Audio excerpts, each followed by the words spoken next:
Good afternoon, ladies and gentlemen, and welcome to Council Chambers on this beautiful, what is it? It is actually November the 8th already. Can't believe that we're a week into November and the weather is this warm and cooperative. Definitely enjoying the nice autumn. If you're looking at the time, it is 4:30. It's not a mistake. We didn't fall back or spring ahead. This is a new corporate time, and we chose to begin at 4:30 instead of 5 o'clock as our regular council meetings normally start at 5. Ladies and gentlemen, we are dealing with our corporate plan. It's scheduled for 3 days, today, tomorrow, and Wednesday, all starting at 4:30, and then we'll go until we're tired and we need a recess. Today's agenda is mostly administrative presentations. We'll go through the whole PowerPoint of what's all included in the corporate plan. And then from there, council gets to ask questions for clarity and understanding. And once that's done, we'll see what the time is, and we decide to pause it till the next day, or we can continue on and kind of debating and making motions to change the corporate plan as we see fit. Right.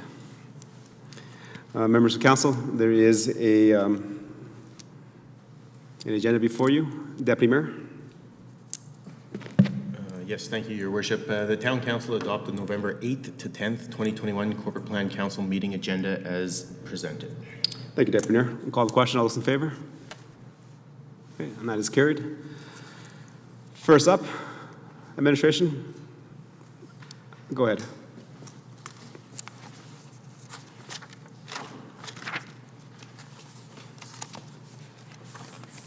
Thank you, Your Worship.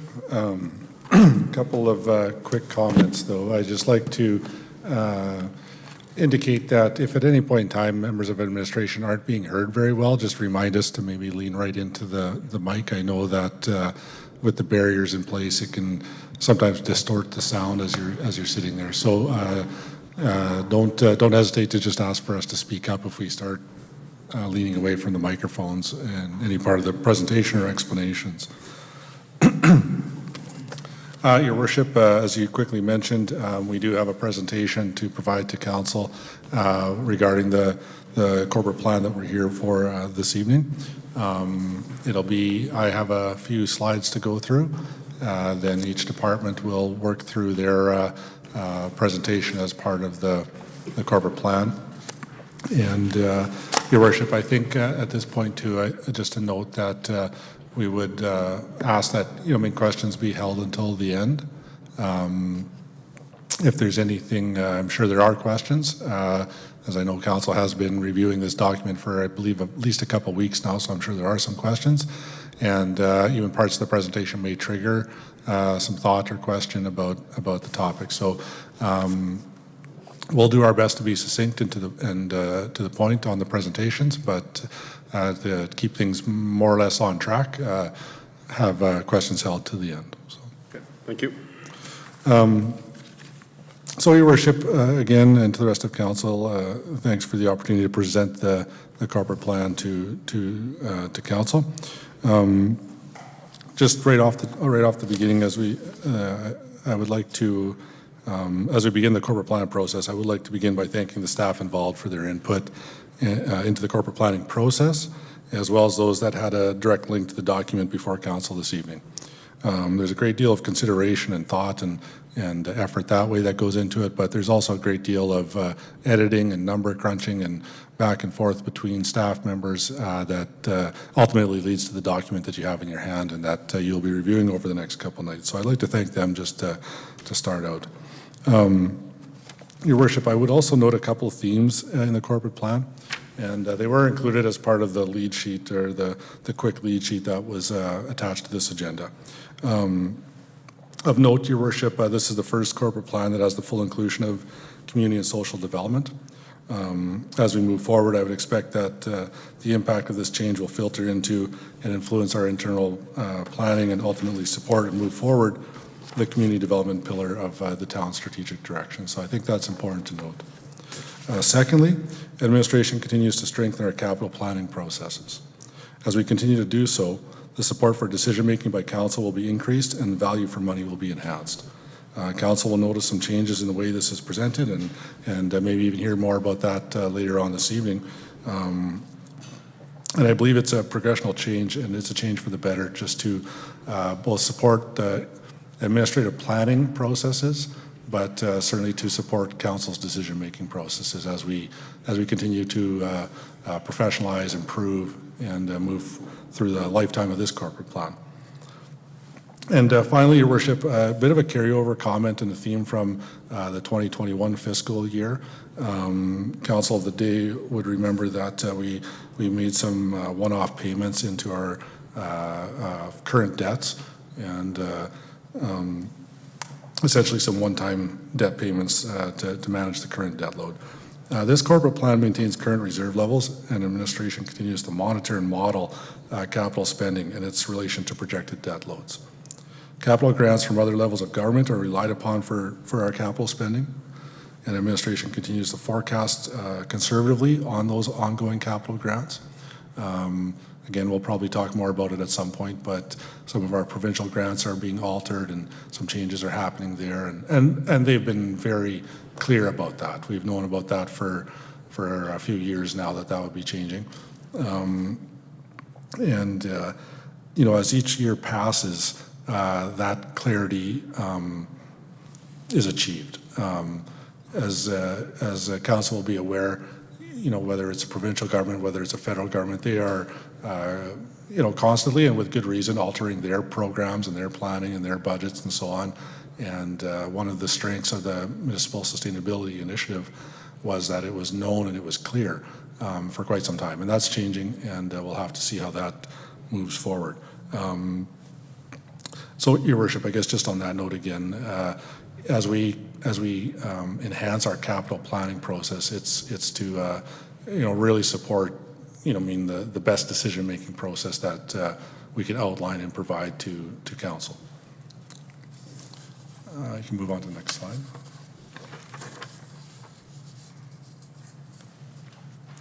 Your Worship, so just to relate to, I think council's aware, but maybe for the public as well that may be viewing, but just to be clear, there are 3 meetings scheduled this week to review the corporate plan.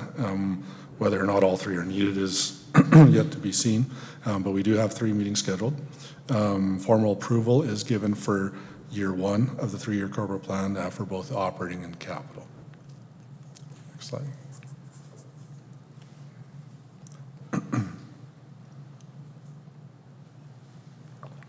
There it is.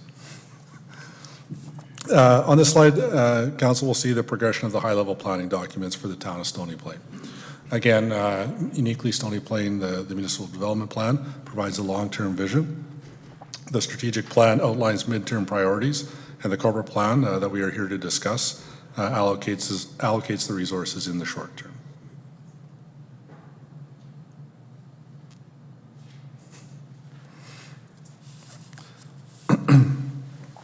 Your Worship, I think the important note on this particular slide is, again, you'll see the 5 themes that form the foundation for most of our, if not all of our planning processes and development processes.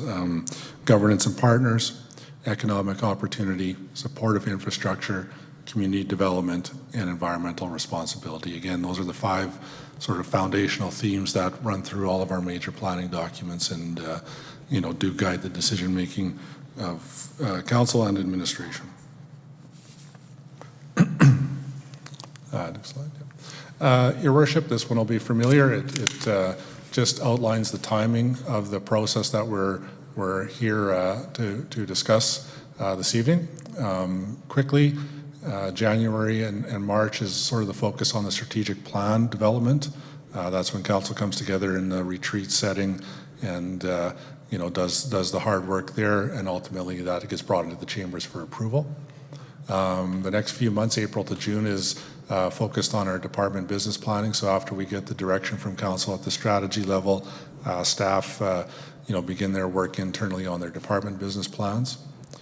As that becomes clear, our good people over in the finance area start to prioritize and continually run through the financial analysis of you know, I mean, the initiatives that are being proposed, the costs that are being submitted. Again, this is, you know, it's ongoing, but this is also, as I was speaking earlier, about identifying grants and understanding changes to any of those big capital grants comes into the mix there as well. As we get into the early fall, that's when the finalization occurs. The final priority understandings, the document goes to print and, continues to be analyzed and goes to print and gets ready for what we're here for right now, Your Worship, which is when, we walk in, put this document in front of you, so to speak, and it becomes yours to review, consider, alter, change, and so on. And then I think I made a joke at some other discussion that, shortly after the approval, which is set at this point for the second meeting in November, we almost start all over again. We get about a few weeks off from corporate planning and then kind of start all over again and get moving on it. So,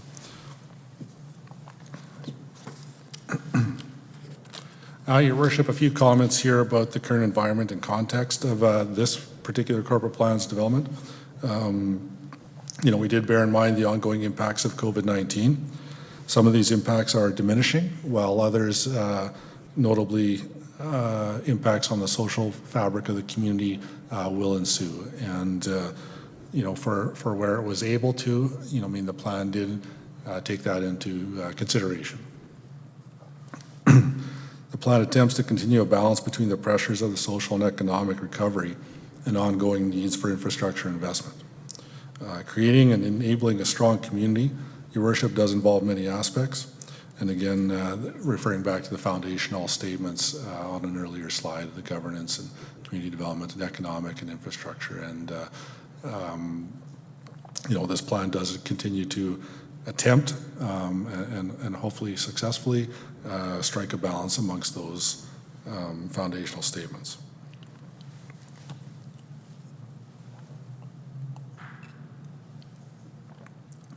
Your Worship, another comment on this one. Although challenges are still apparent, and emerging optimism is being felt as the economy continues to open up.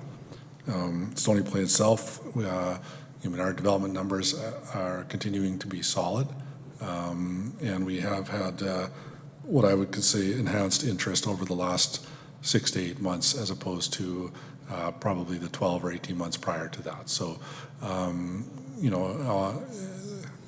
at risk of predicting any sort of economic certainty,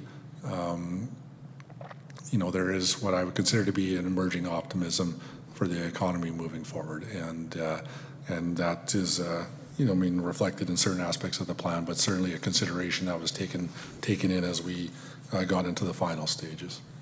The final bullet up there, Your Worship, again, clearly, as we're all aware, this was a municipal election year.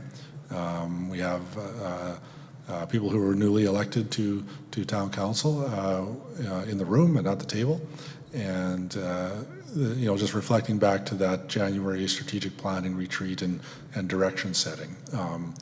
The current corporate plan, the one in front of you, is certainly a continuation of direction given in the past by councils. We know that starting in January, we'll begin a sort of a renewal there as well. And looking forward to that conversation with council at that point in time, and where we end up going from there.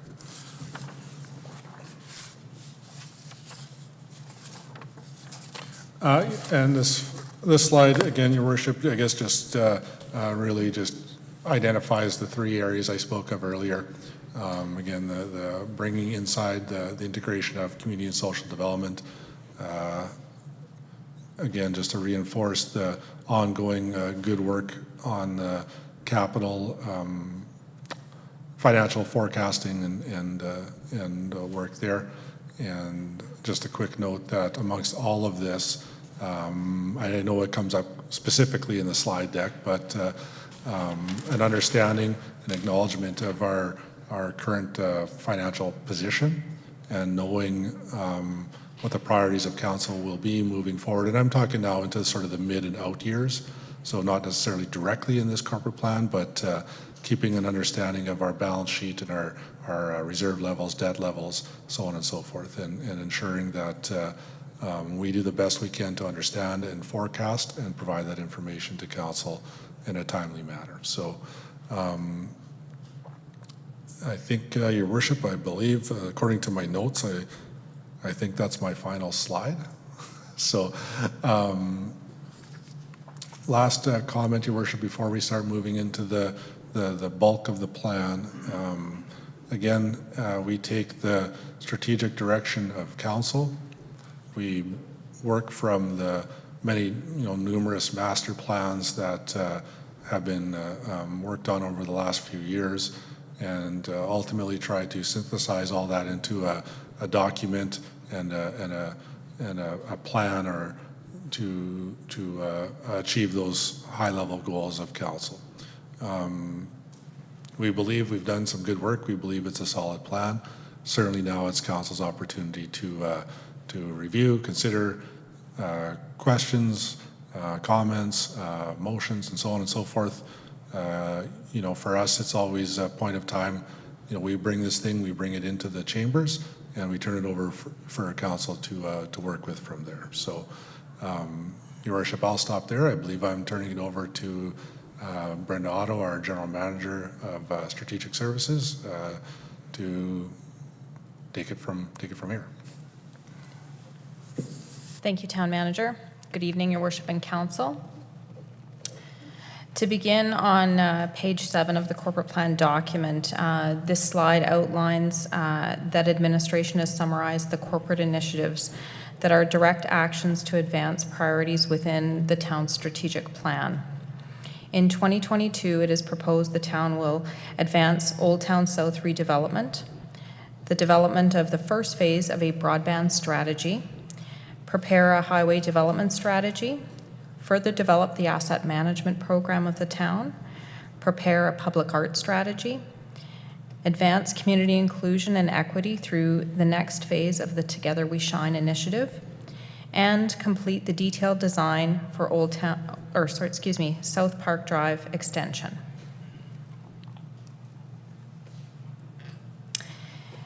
Beginning on page 17 of the plan, outlines the additional staff recommended to deliver the programs and services of the town. In 2022, the following 4 permanent positions are recommended: a corporate communications coordinator, a senior financial analyst, a service desk technician, and an RCMP municipal employee. At this time, for Your Worship and Council, we will move into the department business plan presentations, providing a summary of the programs, services, and initiatives of each of the town's 5 departments. Beginning with the Office of the Chief Administrative Officer, our primary support is to the development and monitoring of strategic goals, advocacy, partnerships, interactions with our mayor and council, promoting economic growth and development, communication with our citizens, and enhancing the profile of local culture and tourism. The department's expenses are outlined on page 21 of the corporate plan and indicate a proposed increase based on the proposed or recommended broadband strategy, highway development strategy, and additional communications staff position.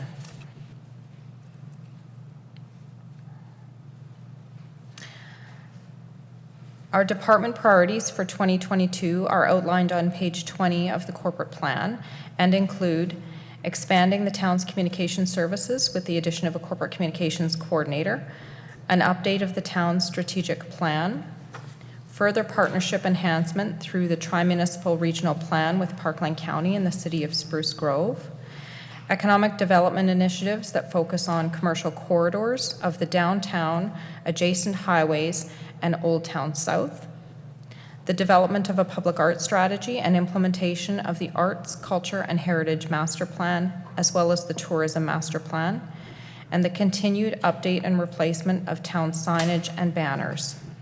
In 2023, one of the proposed projects is the second phase of the broadband strategy.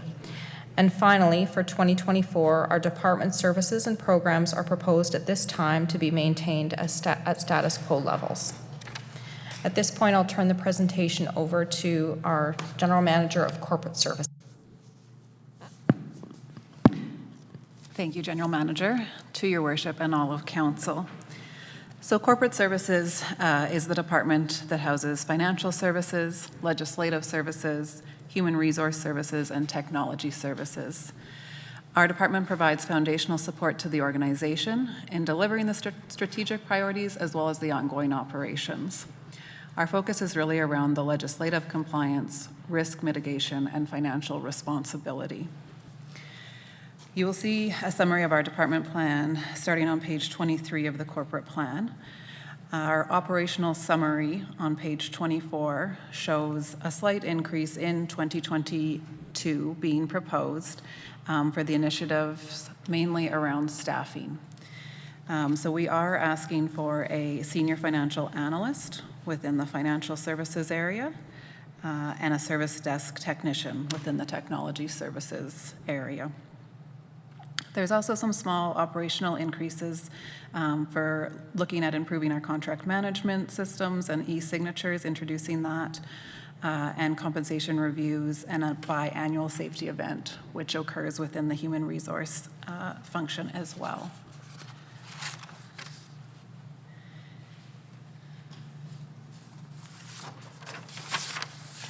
There is one large capital initiative proposed within our department, which is the Enterprise Resource Planning Replacement, which you'll see within Table 17 on page 26 of the corporate plan. So some background on this for new councillors and a reminder to the returning councillors around where our system strategy was. Corporate Services had asked for some consulting dollars in 2021 to complete a corporate system strategy assessment. That was awarded, and we received the report earlier this year. Part of the recommendations and finding of that report were that our current ERP, or Enterprise Resource Program, which is Serenic, was not meeting the organizational needs, and there was some risks around that. To say it in simpler terms, some of the things it ranked lower on was just the plain effectiveness of it. So the features, the usability, and the support around that system. And so we're asking for replacement of that, which is a large project for the town. What that would look like for us would be doing a needs requirement of all the departments to understand exactly what the system has to house, and that those are locked in a phase one before we would go out to proposal to ask for systems to meet the enterprise ERP system going forward. So that would the needs requirement would happen in Q1, and then it would move on to going out for system proposal after that. And it would be close to a 2-year project for us just because of the complexity, making sure that we get it right, and working with all the departments to make sure that those needs are met.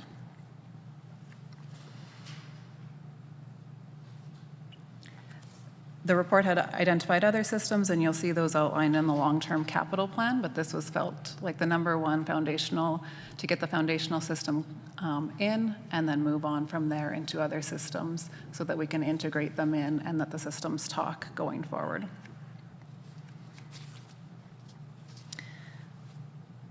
The service desk technician and the senior financial analyst positions would support that, but they would also just meet the current demand within those areas. So the service desk technician, right now our technology services team has 2 staff, and they're keeping up, but there's lots of needs to, this position would mainly be dealing with any requests that come through the help desk to answer those. Whereas we have a system support analyst and a network support analyst, you can see in the org structure currently, it allows them to focus on those systems and those networks.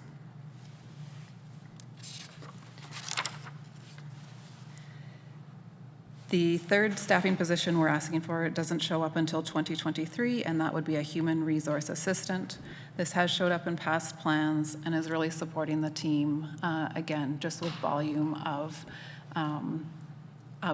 items coming through the HR team. So whether that's disability management, recruiting, staffing, onboarding, all those sort of HR functions. And the last initiative that you see within our business plan, is the capital infrastructure replacement funding. This, again, is a 2023 initiative, and it is a 5-year proposal that you may have seen other municipalities move forward with to identify some of the gap. on some of our infrastructure funding. We would propose a 1% funding increase for those for 5 years. We would ask council to commit to, and that's to close that future gap. As the town manager mentioned previously, the capital grants from the province have been reducing, and so this would help around some of that infrastructure needs, as well as last year during the corporate plan, we had some discussion around the equipment funding and the replacement around that. There's also a gap, so this would cover both of those areas. And as we get into next year and that gets closer, that can be refined as we, see the province's next budget as well and understand that gap further. With that, that's a quick summary of our department. I'm just looking if we covered everything on screen. I think we did, and I'll pass it over to the General Manager of Community and Protective Services.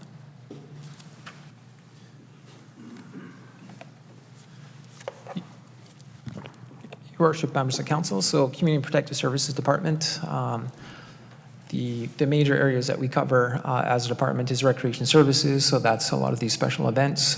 Transit falls into that category with the accessible transit service and soon to be regional transit. Fire services, self-explanatory, basically the fire department that responds to structure, rural interface fire, and also responds to vehicle incidences. Golf course, town of Stony Plain does own its own municipal golf course located on Golf Course Road. That's been in the town's purview since 1983. Municipal Enforcement, which includes our community peace officers, and we also have a seasonal bylaw position that rounds out that group. We do have 4 officers that support our community from a safety perspective throughout the year. RCMP, Municipal Services. So we do have, with the City of Spruce Grove, a commitment to coordinate the municipal employees, which is the administrative support to the RCMP detachment. And we also liaise with the RCMP inspector through the contract that the town has, the policing contract that the town of Stony Plain has.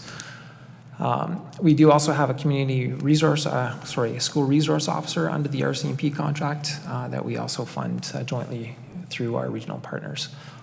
As you can see on this slide, we do illustrate the FTE equivalents in 21, 22, 23, and 24. There's a slight increase to each of those as we progress through 21 to 24. That being, on the next slide, will illustrate what that looks like. And you can see the slight increases that will correlate to the next slide, please.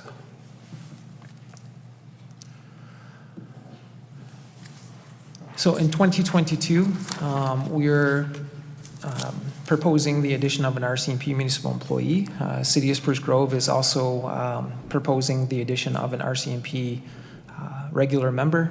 With the City of Spruce Grove, the town of Stony Plain have both committed to a 2.5 to 1 ratio. So that would be 1 admin support to 2.5 RCMP members. And when the numbers are run between our detachment contract and the City of Spruce Grove's contract, it requires the hiring of a municipal employee. The town of Stony Plain will pay 30% of that cost, and the city 37% of that cost, and the City of Spruce Grove will be paying 63% of that cost through our agreement with them. Some of the key things that we'll be looking at in 2022, you can see under the long list. We did do a fire department master plan in 2020, late 2019, presented to council in early 2020. So continuing some of the implementation recommendations that were captured in that particular document. A few of them previous council did support in terms of some of the staffing needs that we put through at the department. Emergency management training still falls under us also, under that protective services branch. So continuing with that. Business continuity. Through COVID, we've done a good job at ensuring that we can continue to keep the doors open and the services provided to our residents through this pandemic. So just strengthening our ability to continue to do that, not just through COVID-19, but other incidences that our community might experience in the future. Planning and infrastructure did do a transportation master plan, and part of that there's some safety, transportation safety requirements through there. So between our two departments, we'll certainly be partnering on the implementation of the work related to that. We have started CEPTEB, which is crime prevention through environmental design. So we've done a few of our facilities in the community in 2020 and 2021, and we'll continue to do that. So we did, the first one we did was at the skate park, and we've seen some very good results from that particular program. Golf course, as you know, and new council members will learn shortly, it is a large operation, and it is a big number that we have to try and manage each year, and it is weather dependent, and we've had 2 great seasons, but we still believe we can continue to refine those operations to ensure the sustainability of positive numbers as we continue forward with that operation. We do have a grant program through, which is included in the corporate plan also, and like to refine that and provide a larger, wider offering to our community. Of course, the regional transit, we have committed as a community to enter into regional transit. That is has transitioned to the Edmonton Metro Transit Service Commission, and our department will be working with that commission to understand what the local implementation of that might look like for Stony Plain, starting in late 22 into 23. COVID-19 certainly has impacted us and the world, but certainly do our part to help re-engage the community back into a more normal. And I think we're starting to see more of that with event attendance and being able to have people in our facilities and more numbers being indoors. So I think we're starting to move into that post-COVID-19, and we hope that 2022 provides us a bit less COVID and a lot more normal. So we're hoping to do our part with that. And of course, we continue with the approved Community Recreation Center detailed design work in 2022. Council and administration will be discussing that project in terms of detailed design in the next 3 to 4 weeks, and the design work will continue in 2022. So a large project that will take a bit of time. Through 23, you can see that we're looking at adding 2 additional employees. One would be a community peace officer position, and then the City of Spruce Grove is also projecting additional RCMP members in 2023. So the addition of a municipal employee would be in alignment with their approval of RCMP members into their detachment and their operational agreement with the RCMP. We would project that once the design is completed, we would be seeking approval for moving to the construction phase from council for the Community Recreation Center. Once we go into that construction phase, that will take about 18 months, and we project sometime in 2024, we would be looking at operating to some degree for 2 to 3 months, the recreation facility. So. And also in 2024, City of Spruce Grove is again projecting to add additional RCMP members, so we've just projected that we would have to add an municipal employee. So the 2 employees in 23 and 24 would be very dependent on the City of Spruce Grove continuing with those additions in their program.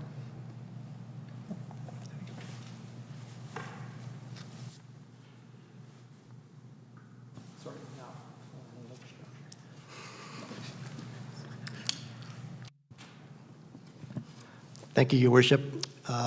For planning and infrastructure, we have 4 functional areas: planning and development, engineering, operations, and facilities. Our mandate is to provide effective and efficient customer service, which we hope to maintain and enhance the residents' quality of life, residents and businesses' quality of life in Stony Plain through the services we provide, which touch many people's lives on a daily basis. We plan, build, and maintain infrastructure, and we guide and foster community land development. So those are the major parts of our mandate to the town, and we look forward to the next 3 years of continuing on. The slide you have in front of you shows a slight decrease in a negative cost to the town. one of the major impacts, which is shown on page, I think it's 32, 33, is the environmental area, which includes utilities, which has a big impact on both revenue and expenses for the town. There is a status quo on the full-time equivalents until 2024, and I'll talk about that on the next slide. So planning and infrastructure does have a lot of projects and that we put forth to the town. Being the hub of a lot of the capital, it's not unexpected that you would see a long list of projects. Many of them are capital related or initiatives which council has supported and directed in the past. The Old Town South redevelopment, infrastructure improvements and concept planning, that work is currently underway in an initial stage of work internally, and then early in next year, we intend to bring forward some information for council consideration, and then the next steps beyond that in order to properly plan for the infrastructure and the land uses in that large campus type area. Central Truck Sanitary Upgrade Detailed Design. We did do, it's a fairly massive sanitary sewer which runs along through the Whispering Waters Creek area. And this year we did do a condition assessment on the pipe. We learned a lot about the condition of the pipe, and we got some good news in that many sections of the pipe can be relined at a lower cost than replacement. The Central Truck project you see up there does include a super pipe option to be put in beside the existing pipe. So the project that we're designing next year will be the relining and some of the rehabilitation of the existing pipe, plus the installation of the super pipe beside it, plus some groundwater dewatering, because there's high groundwater table in that area. So it's a fairly complicated, important project for the town, because a lot of the sewer in the town does flow through that pipe and will flow through the new pipes as well. You will see, of course, the construction of that project takes place the year after in 2023. Asset management implementation. So we will continue on with our implementation plan. Next year, focusing on bridges and facilities. We will be bringing to council an update early in the new year on some of the work that's been completed this year, including the road work we've done, enhancements to our road planning, utility planning, enhancements to that, and we've also done trail assessment. So a lot of the asset groupings are starting to come forward, and we're getting information which to build our capital planning and to better forecast the town's future needs. Road and major road rehabilitation programs.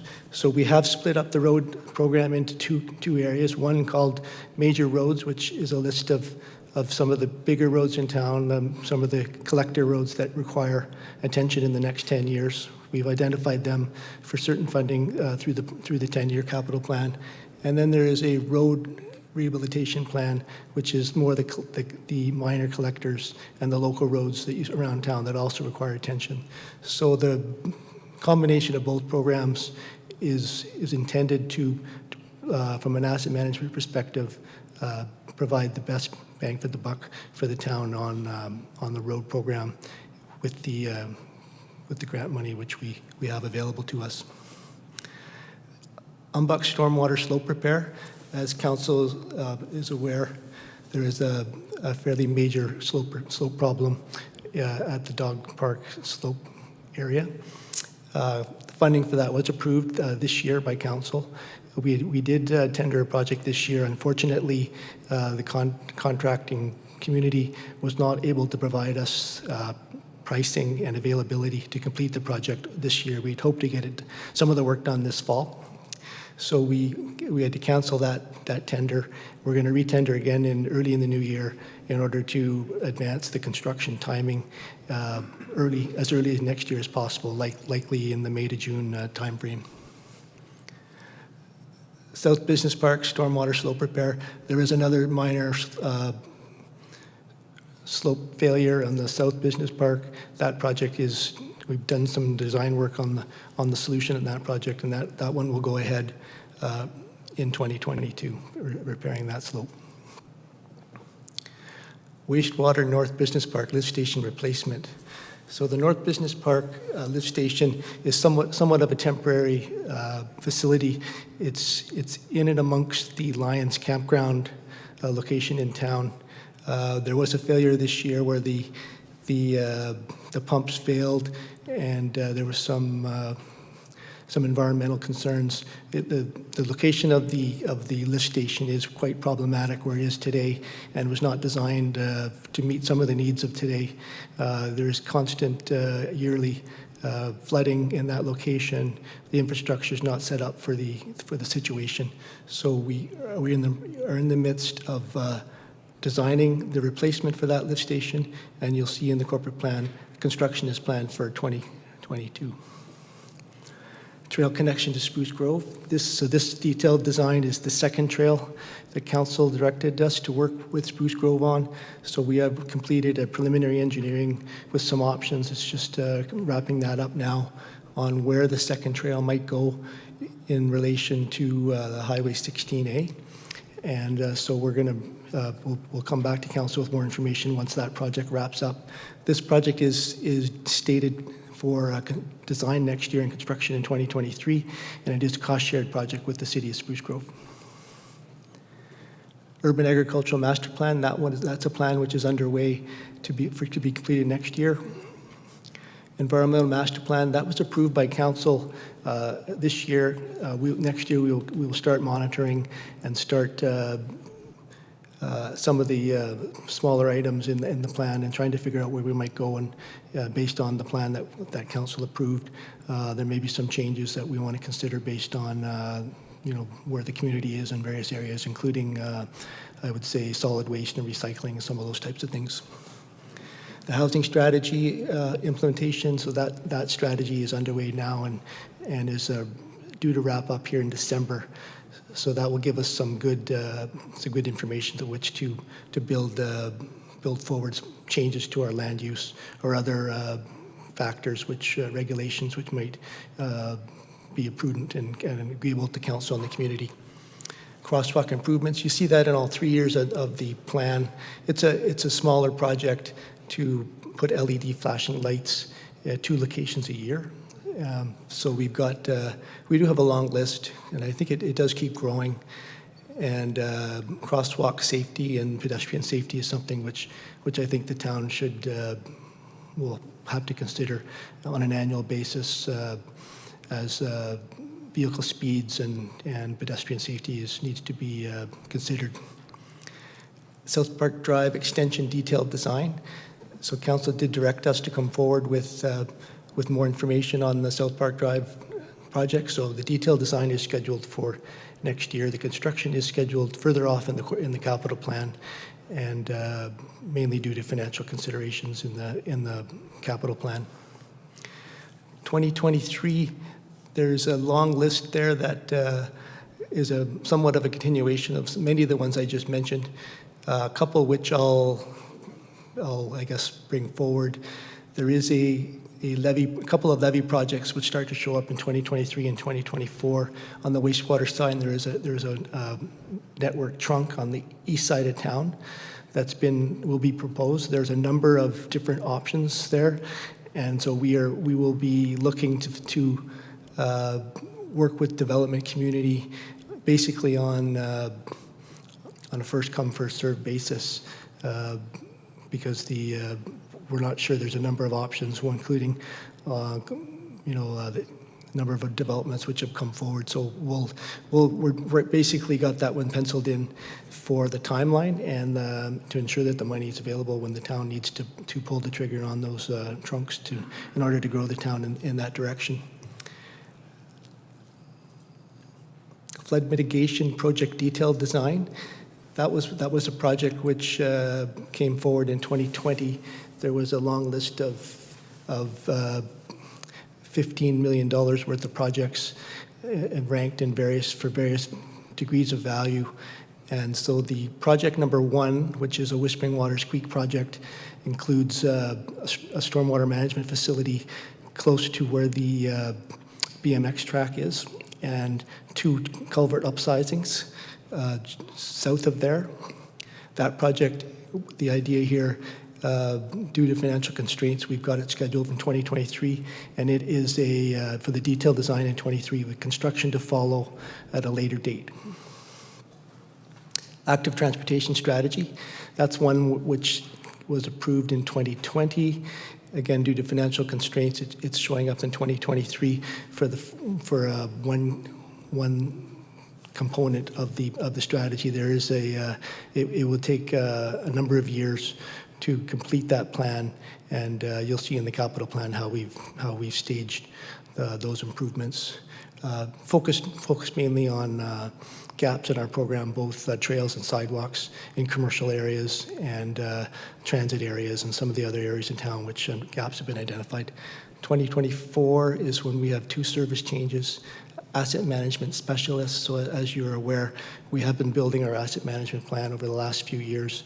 2024, the specialist would enable us to take the program to the next level, continue on the work with all the departments and bring everybody together in this, speaking the same language and working with the same data sets, et cetera. And 2024, you do see the cemetery construction and operation. So the cemetery is scheduled to be constructed in 2024. The detailed design is wrapping up this year. It's scheduled to be constructed in 2024, and towards the end of the season, once the construction is completed, it is proposed to bring on board the staff necessary to support the cemetery when it's in operation. So the timing will be, I guess, looked at once we know for sure the construction. We assume construction would go from May till September, in around then. So in around the end of the season, we would look at having a cemetery clerk and a cemetery site supervisor, someone to manage the site, someone to manage the customer relations, et cetera. And full operation of the cemetery would take place in 2025, so just outside the corporate plan. It is envisioned that most of those services would be contracted out in relation to maintenance on the site, et cetera. So these positions would be more supervisory in nature, not actually doing the work. There is an arterial road project, which I'll mention in 2024. It is a levy project. That's the first one that was listed in the Transportation Master Plan, which was completed this year.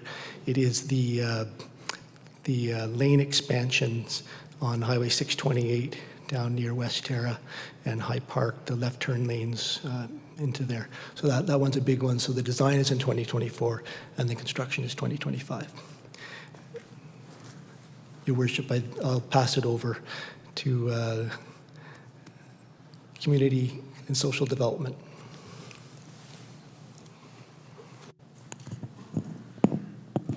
Thank you, General Manager. Your Worship, through you and to the rest of Council, I'm very pleased to be here tonight to present the first Community and Social Development section of the corporate plan process.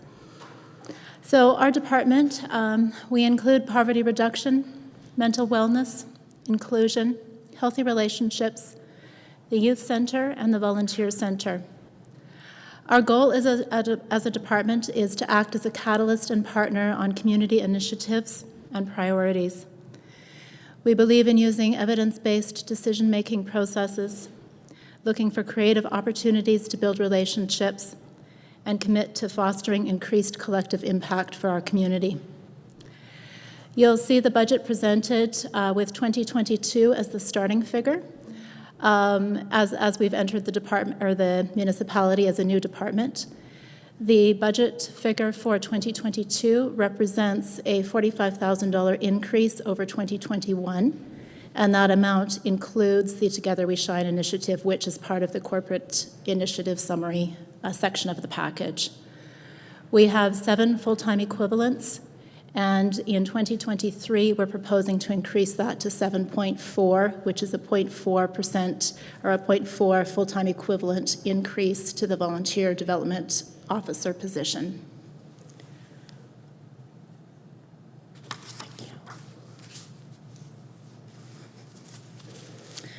So our key projects and services moving into 2022 include a number of things that have been underway, but are moving forward to the more formalized strategy stage.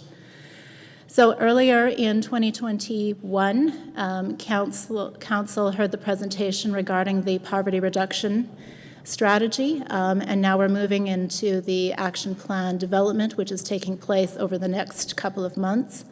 2022 will see the implementation and further development and refinement of those action areas. Our Neighbors Meeting Neighbors initiative under the Connected Community area is moving forward, and again, that's going to see more development. It also ties into one of the priority actions that we have around supporting community capacity development and increased community participation in the post-pandemic, and we're crossing our fingers for that one in the post-pandemic era. The Community Volunteer Leadership Development Program, we're hoping to start that one in a significant way in 2023. However, during 2022, initial planning work will happen, and we'll start with our low-cost and no-cost options to increase that volunteer leadership component during 2022. We also want to be working with our other municipal departments to include increased recruitment, training, recognition, and evaluation of all of the municipalities' volunteers. And so that'll have some internal focus. We'll be setting some priorities with other departments in terms of how we fully engage volunteers within our municipality. We're hoping that we can move forward on implementing the Together We Shine project and formally joining the Coalition of Inclusive Municipalities, and that's presented within this plan as one of the corporate initiatives. We'll be working with our youth center to implement the work experience priority. That's been identified as a need and a gap for youth in terms of helping them move forward out of school and into the workforce. So we'll be working to redevelop the social enterprise component of the youth center and provide some work experience through the GEAR program, which is also the bicycle repair program. Work is taking place on the Creating Hope, our mental wellness service plan, and a lot of that work is taking place through some of the national initiatives we're pleased to be a part of, namely the Roots of Hope program. We currently have collaboratives related to elder abuse and dementia supports, and both of those have had some investments in staffing dollars and grant funding over the last year. And so we're enhancing that collaborative work and strengthening the work that happens within the community for elder abuse and supporting people living with dementia and their care partners. Our community partners who work on healthy relationships have signaled their readiness to move forward in developing a more coordinated approach, and so we'll be investing some time there. As well as looking at our public participation strategies. Often we work with people who have had negative experiences with government, and so we're looking forward for ways to engage them meaningfully and fully in terms of what they need for services, particularly related to mental wellness, youth groups, people struggling with family violence or domestic violence, and just enhancing how we can approach those people and ensure that their voice and their needs are identified as we build our plans. As part of the emergency management plan, our area supports the emergency social services segment, and so we'll be looking to review and refine the plans going forward in 2022. For 2023 and 2024, our service changes include the volunteer development officer increase to a 1.0 full-time equivalent position in 2023, the full launch of the Community Volunteer Leadership Development Program, and 2024, I've left those both as status quo. Much of the work that happens in 2022 will inform the work that happens moving into 2023 and 2024, and so I would anticipate that next year's plan will have more refined details in those areas.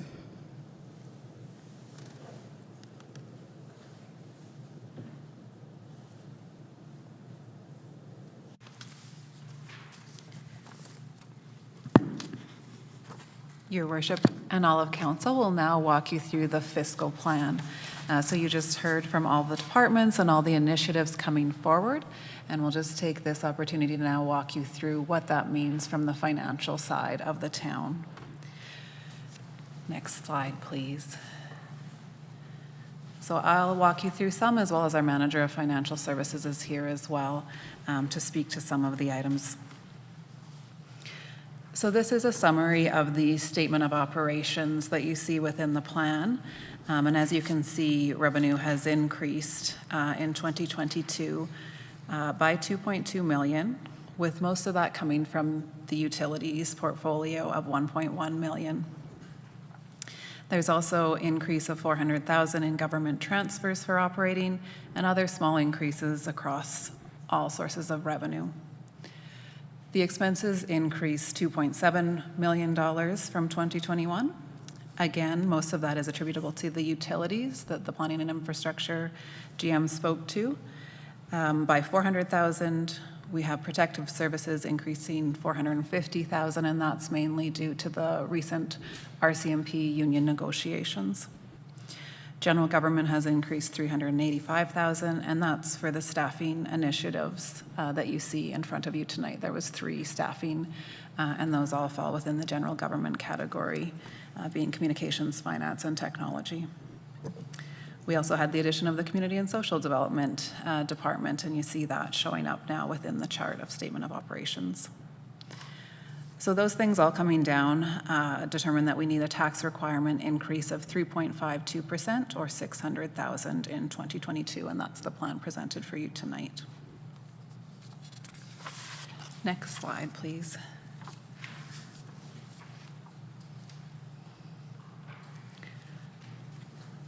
So this is an attempted explanation of what that 3.52% is broken down into. And I'll just walk you through them one by one. There's a lot of things noted here, but we felt that they're all important for you to understand. So our general operations requires a 2.84% tax increase. Some of that would be operational increases. Some is slightly offset by revenue projections. And a big portion of that is just the salary costs, with 40% of our expenses being salary costs. So that's a big piece of what that 2.84 is, salary within the plan, the step increases and the COLA increases proposed. The next item was a projection from last year, and that continues into this year's plan, was a full year of the local transit service. So as you remember, the town started offering transit services in May of 2021. So we'll have a full year of operational costs this year, as well as in the previous year we had a federal grant, and so no longer have that to offset some of the operations this year. So there's a 2% increase for transit. As just mentioned, there is the RCMP contract going forward, and that is a projected 1.95% increase, as well as the municipal employee position that our general manager of Community and Protective Services spoke to, running that department with Spruce Grove. That's a small portion. It's about 0.2% or 30,000 of that 1.95%. The main piece of that is the RCMP contract. The 0.32% is the TLC, Tri-Leisure Center, operational increase request, which they were in council chambers a month or so ago explaining their budget, and that's just being reflected here for your consideration. There was some small dollars for the implementation of the tourism master plan, moving that plan forward. Very small, but noted here to show you that there is some progress being made on that plan. So all those increases there are offset by these next items, which was some of the debenture servicing that the town manager referred to earlier in the presentation, where last year we made with council a lot of looking at the balance sheet and paying off some of the debenture early. So most of that was reflected last year. However, if you remember, during the 2020 results, we also identified the arena debenture, and council agreed and passed that motion to fund that. So that is part of the debenture savings noted within this line, and the other component is the offsite levy project. So again, the offsite levy bylaw was passed during 2021, and when we reviewed that, It was the funding of the Veterans Boulevard debenture that was borrowed. In the past, it had been identified that that may be funded by tax base, and in review of that bylaw was determined that it should be funded by the offsite levies, which gives us some, frees up some room within the tax base. And there will be a report coming back to council as part of this year end, as there will be adjustments in the financial statements to make sure council understands that offsite levy picture, where we ended 2021, and the impact. But we wanted to layer that impact into the future corporate plan because it does have an impact, and so that's what that explanation is showing. The next item is a 2% reduction, a transfer from tax levy stabilization reserve, which was an introduction this year. It's something that we haven't done in the past. We know some other municipalities have used this strategy, and we felt that we would propose it to council because we think it is a good strategy. It's really to offset operating surpluses from unknown timing and vacancies that we typically have.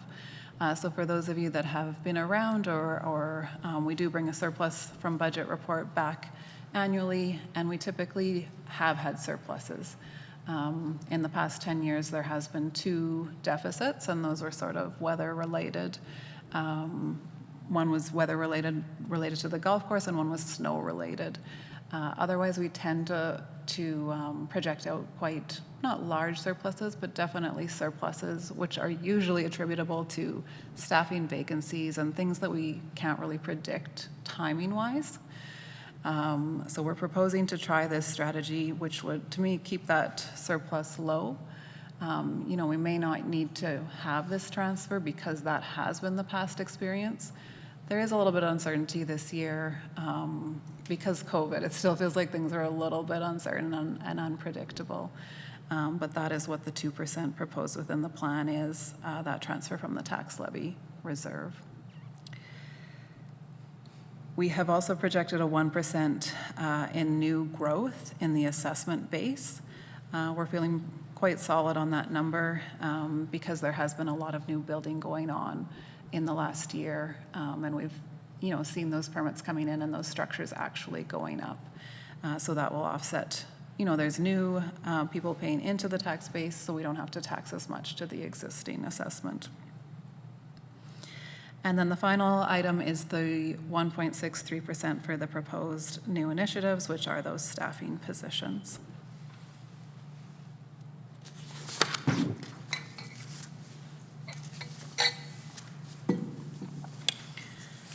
Within the plan, you also see a summary of the 2023 and 2024 tax impacts.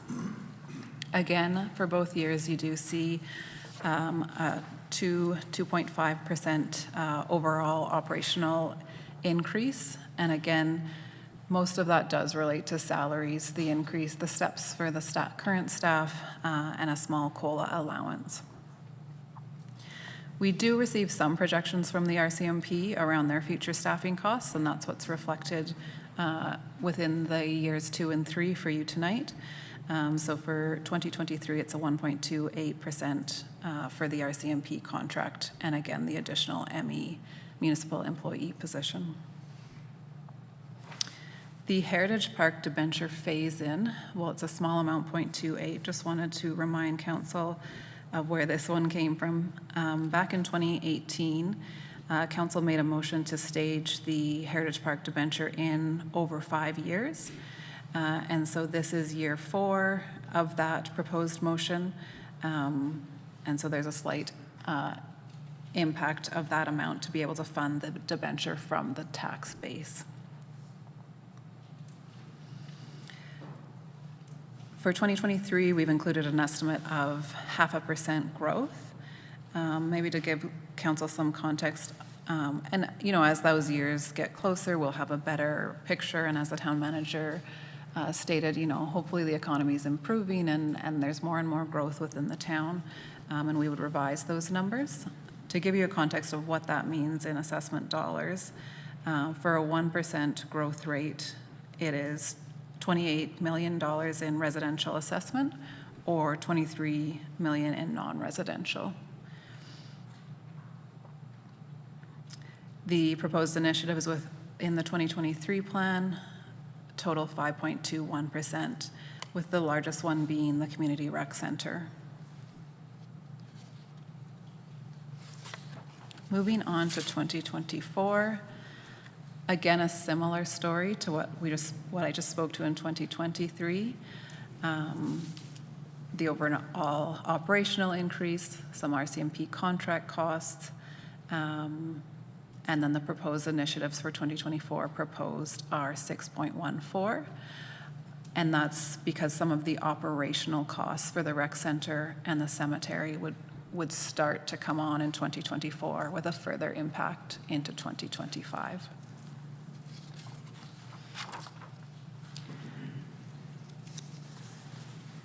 The reserve levels, the funding to them have essentially been kept stable, and there's no debt proposed for 2022. And I would just pass the microphone over to our Manager of Financial Services to walk Council through the next few slides.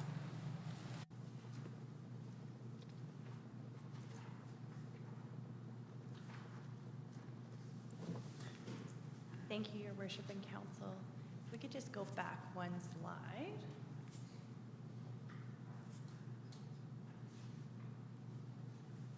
Just back to the reserve slide, just the previous slide, my apologies.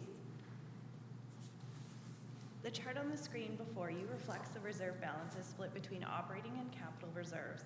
The graphic portrays a funding gap that is visible mainly in the operating reserves as they are depleting over the duration of the chart.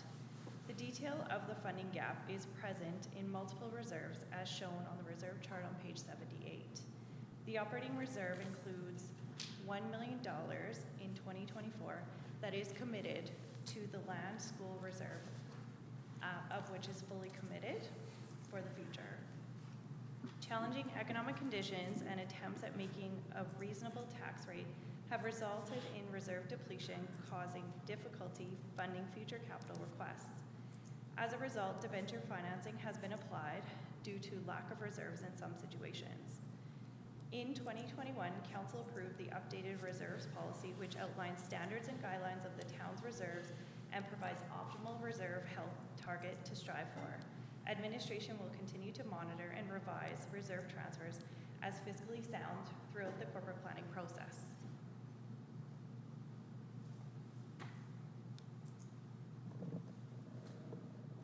As the projects requiring debt are presented in the plan, the town has shifted projects due to debt limit constraints. On the screen, you'll see 3 lines. The green line is the total debt as presented in the corporate plan. The yellow line is the internal debt limit that Council had set at 80% of the Municipal Government Act allowable debt. And the top line there in orange is the MGA limit. As you can see, in 2024, debt is approaching within 3% of the internal debt limit.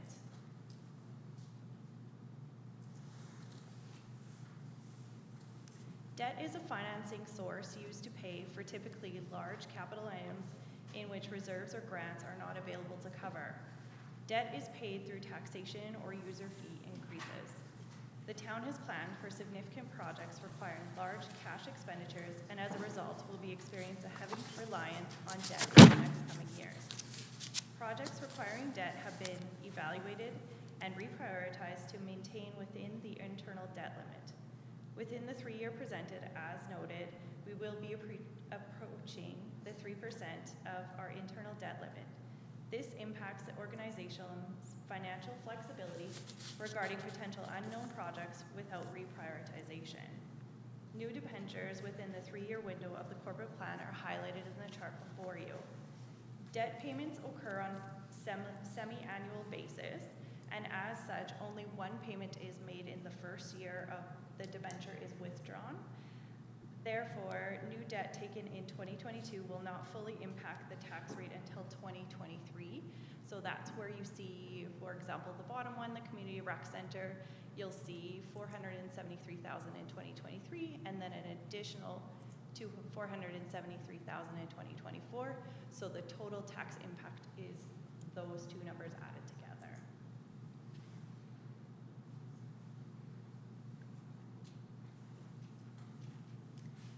As the chart portrays, debt servicing exceeds $4 million in the third year of the plan and maintains that level for 13 years. In 2022, we are just over $2.5 million in interest and principal.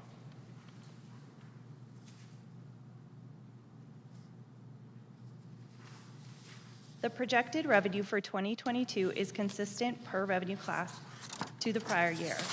Please note the net taxes available does not include the additional tax revenue that would exist with the proposed tax increase for 2022. This would add $600,697 in tax revenue. Property taxes are our largest source of revenue. They fund the needs of the municipality. As such, assessment is used to ensure the tax spread is equal between properties. In 2022, a 1% tax increase is equivalent to approximately $170,500.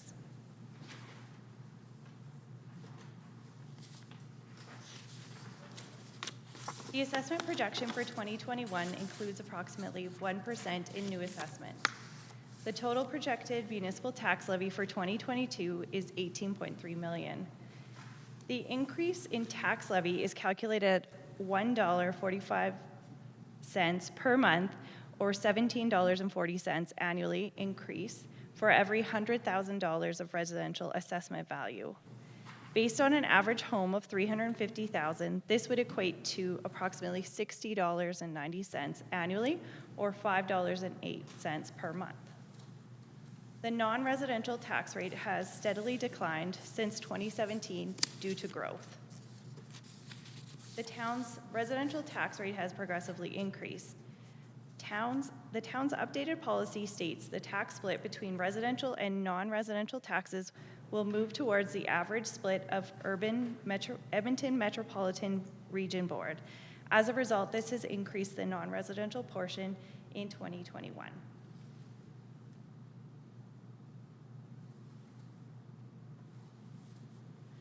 Utilities are self-sustaining and independent to taxes.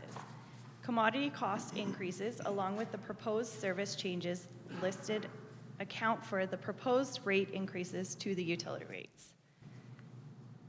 Under water, the cost of the commodity is actually decreasing 2 cents per cubic meter. And so as such, the rate is being held at 0. So there were some small increases that offset that commodity decrease. And so our proposed rate increase for water is 0. Under sewer, the commodity wastewater, the commodity rate is actually increasing by 6 cents per cubic meter. And in addition, there were some repairs and maintenance and some cammering of sewer lines that were added in there for an increase of $2.16 per cubic meter, as well as the initiatives that you had seen presented as well. Under the storm, the main increase of $7 or to $7.37 is due to the impact of the UMBEC debenture that was approved by council in the summer. So that impact is just over $7 as presented to council in the past. So all of those increases include those proposed service changes that are listed on the slide as well.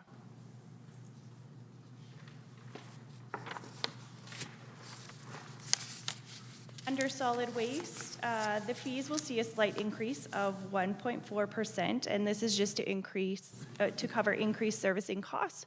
We will have a contract negotiation that will occur in 2022, and so those are unknown into the future years, but have been held at the same rate. The total impact to a resident based on the average house assessment of $350,000 in Stony Plain is $179.89 based on the plan proposed. This takes into account all of the utility usage as well as franchise fees. Please note at this time the education tax is unknown and for the purposes of this plan have been held at prior year levels and are not reflected in this chart.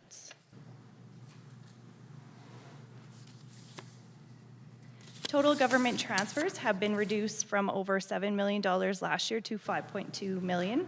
The main contributor is a reduction in the MSI, or Municipal Sustainability Initiative, capital by approximately $1.6 million from 2021. MSI is being replaced by the local government fiscal framework, of which full details have not yet been released, therefore certainty is unknown. For the purposes of this plan, we have maintained the MSI operating amount, although we're not sure on the replacement of that plan.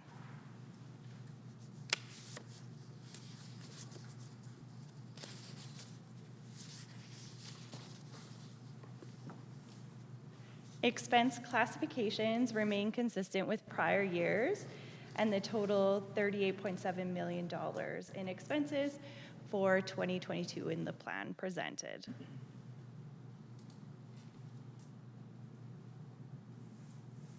The proposed staffing complement for 2022 is 140.2 full-time equivalents. The increase from the prior year includes the staffing positions proposed in the plan, as well as the addition of community and social development amalgamation into the town. Compensation increases included in the plan is 1% cost of living, merit increases, and 2.7 increase to council per council compensations policy.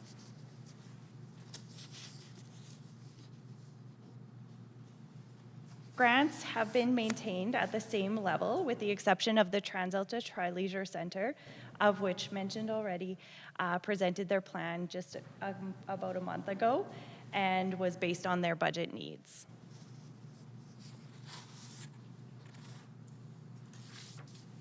Tangible capital assets includes a variety of assets as listed on the slide. The chart breaks out each asset class, including all additions over the next 3 years. This chart includes replacement, growth, and contributed assets. For the purpose of this presentation, the previously approved capital has been removed, so this was a backstorm, and will be removed from the chart within the final corporate plan document.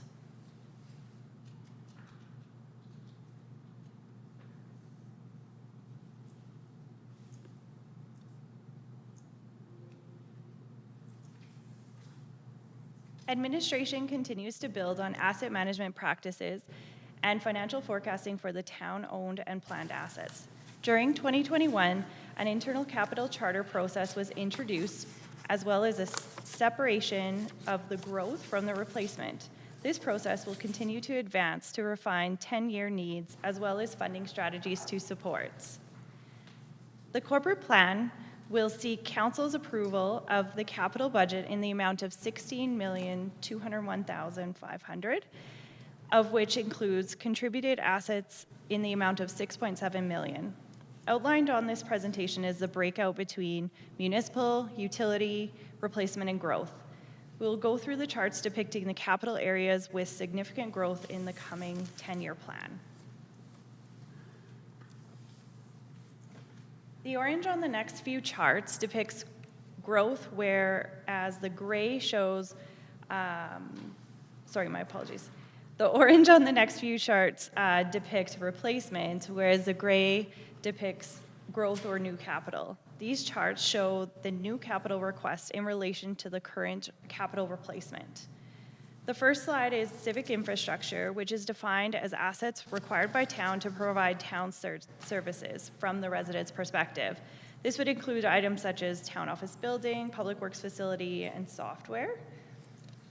So the growth requests included on this slide, the major ones are ERP in 2022, Old Town South redevelopment in 2024, and the public works building into 2027.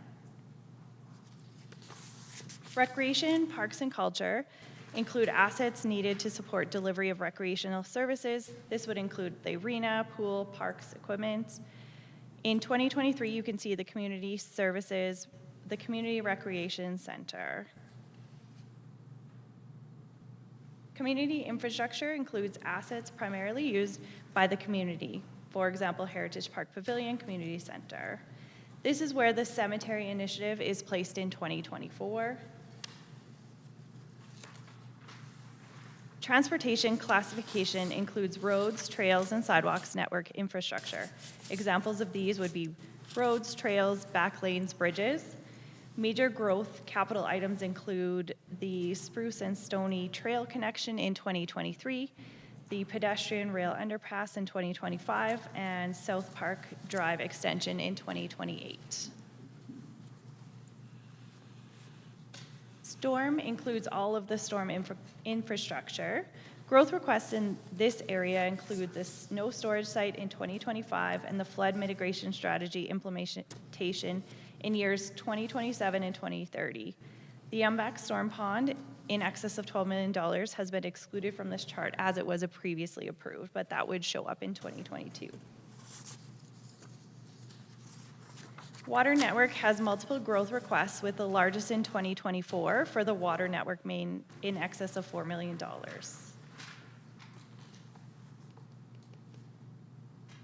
Wastewater growth requests include the North Business Park lift station, Central Trunk, and multiple years of the wastewater network. This concludes the formal part of the financial fiscal plan presentation. I will now turn it over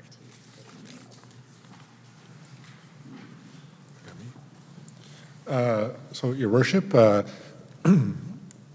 I trust that that provided a general overview. I know it was reflective of the more detailed information that's contained in the in the plan itself. I tried to hit the highlights and provide some scope, I guess, of the corporate plan itself, Your Worship. So at this point, I think I had said earlier that any questions we'd be more than welcome to answer them or speak further to it. And I guess we're at that point, Your Worship. So. Okay. Thank you very much, Administrative Staff and Town Manager, for the presentation on the 2022 to 2024 corporate plan. It was very in-depth, and that kind of matches what we've been seeing as a council through our municipal development plan and our council strategic plan over the last 3 years. Before we go into questions for clarity and understanding, I'm just going to take a little time. We'll call recess for about 10 minutes, and we'll come back here at 6, and then we'll continue off with questions for clarity and understanding.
Okay, members of council, ladies and gentlemen, staff, and anyone that's watching and participating via YouTube tonight, welcome back to our corporate plan meetings. Again, ladies and gentlemen, we just had a good presentation from our staff regarding what was in the corporate plan for 2022, 2023, and 24.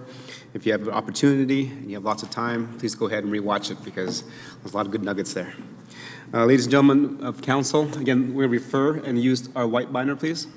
So after the presentation, staff said if there's any questions, comments for understanding and clarity to make sure that we're all on the same page and so that staff can follow it, please refer to a page number in this book as you ask your question so that staff can follow along and then all council can also follow along as well. Okay, members of council, questions and comments regarding the presentations, anything of clarity, a little better understanding of what was presented, and maybe how things will affect if things that change from one year to another year. Councillor Lowry, go ahead. Thank you, Your Worship, and through you to administration, starting on page 11 of the binder, table number 6, our broadband strategy. We heard a little bit of a conversation about that, and what I'm curious about is the two-stage broadband strategy. Stage 1 analyzes the current fiber and equipment inventory and starts talking about potential infrastructure solutions. I'm just wondering how this broadband strategy is going to be impacted by the recent advancement of the TELUS fiber and broadband strategy, and if that is going to alleviate any of the requirements on the town based on this plan, and particularly any of the costs that we've already associated to it. Okay. Thank you, Councillor, and that's a good question because I have the same mark down here as how was TELUS's completion of their upgrades affect that strategy. Administration? Worship, Laurie and all of council, they certainly the TELUS infrastructure construction and implementation that's going on right now in the town is scheduled to occur over the next couple of years. I believe it's scheduled to complete in 2023 at this point in time. We are closely monitoring that, and that's certainly part of our intent with the two-year strategy is to understand the, as TELUS implements and as their information becomes available to the town, how that will form and impact that strategy going forward. So certainly our intent was to provide an opportunity for adjustment and ensure that the strategy took that into consideration. Just a follow-up. Go ahead. Thank you. And through you, so you mentioned that the TELUS strategy goes through till, I believe, the completion in 2023, but commencing in 2022 is the analysis of the current inventory.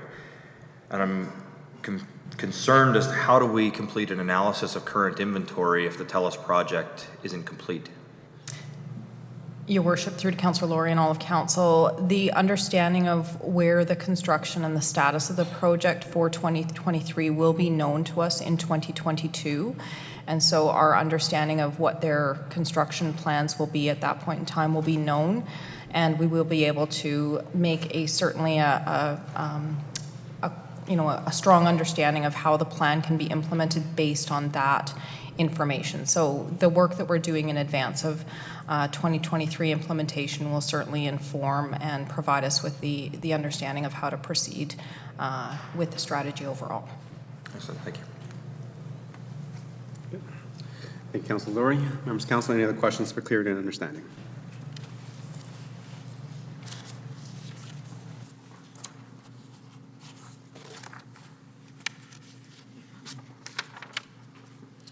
Deputy Mayor, go ahead.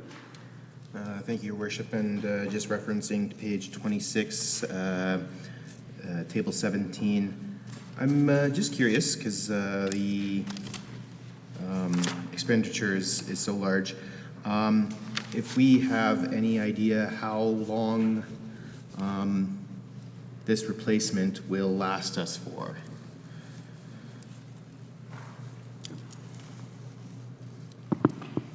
Your Worship, through Councillor Meyer. That's a difficult answer, difficult to answer just because of the changing technology.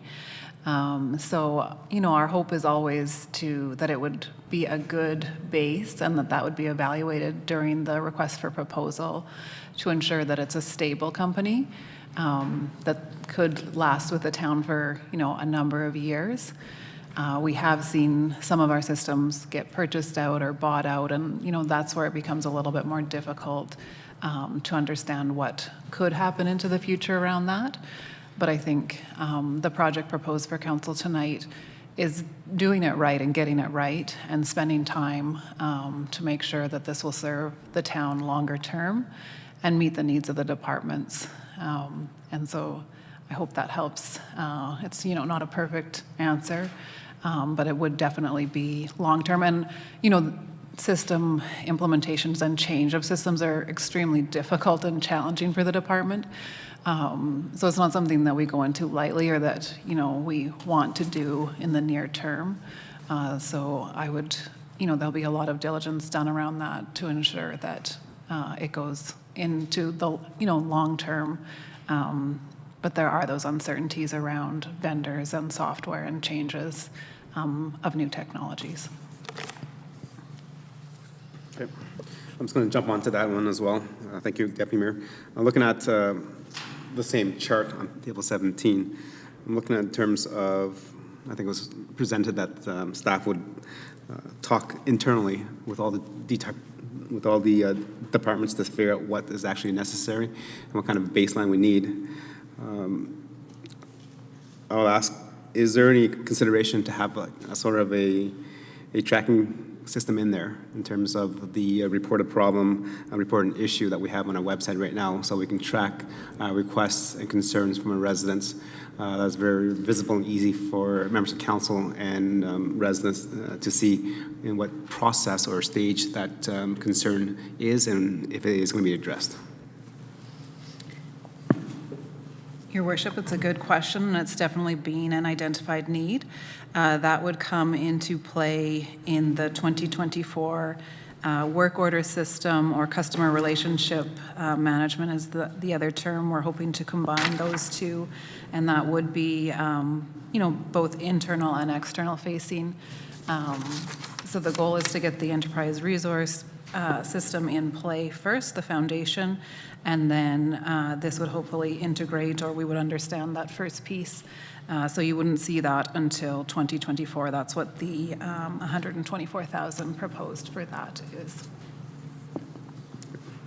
Okay. Thank you. And a question regarding that source of funding is grant. Have we identified a grant that we can use that, or are we using MSI? Your Worship, it has been funded through the federal gas tax grant. So the building communities? Yes, the new name. Yes. Still federal gas tax to me, but yes, community building.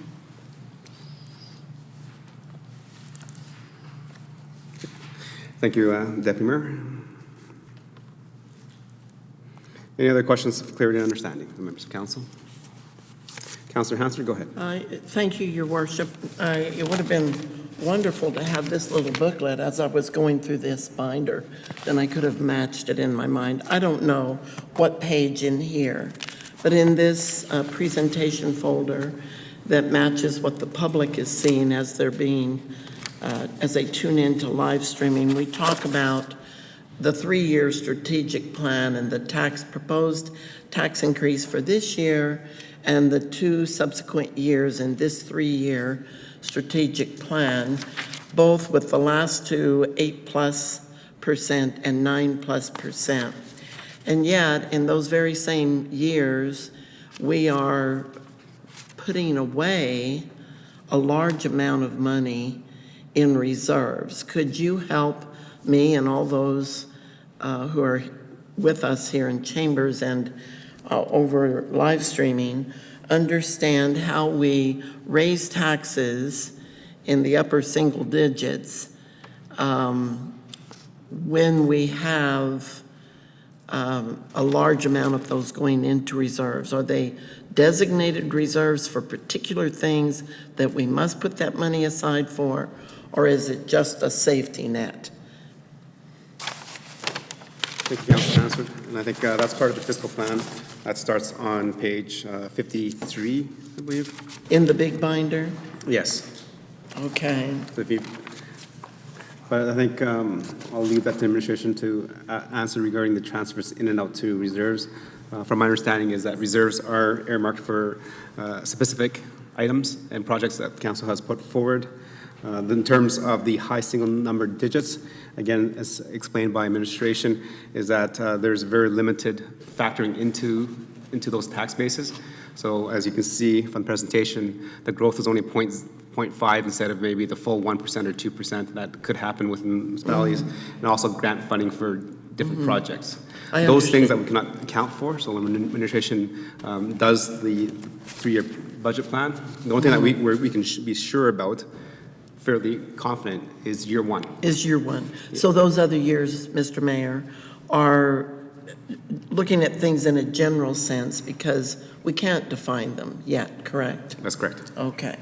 Right, so I think if council looks at the previous corporate plan that we approved, again, this year called for like a 9%, or the next year called for a 17, whatever. It was large numbers, because those are just holding, like, kind of holding on the agenda items.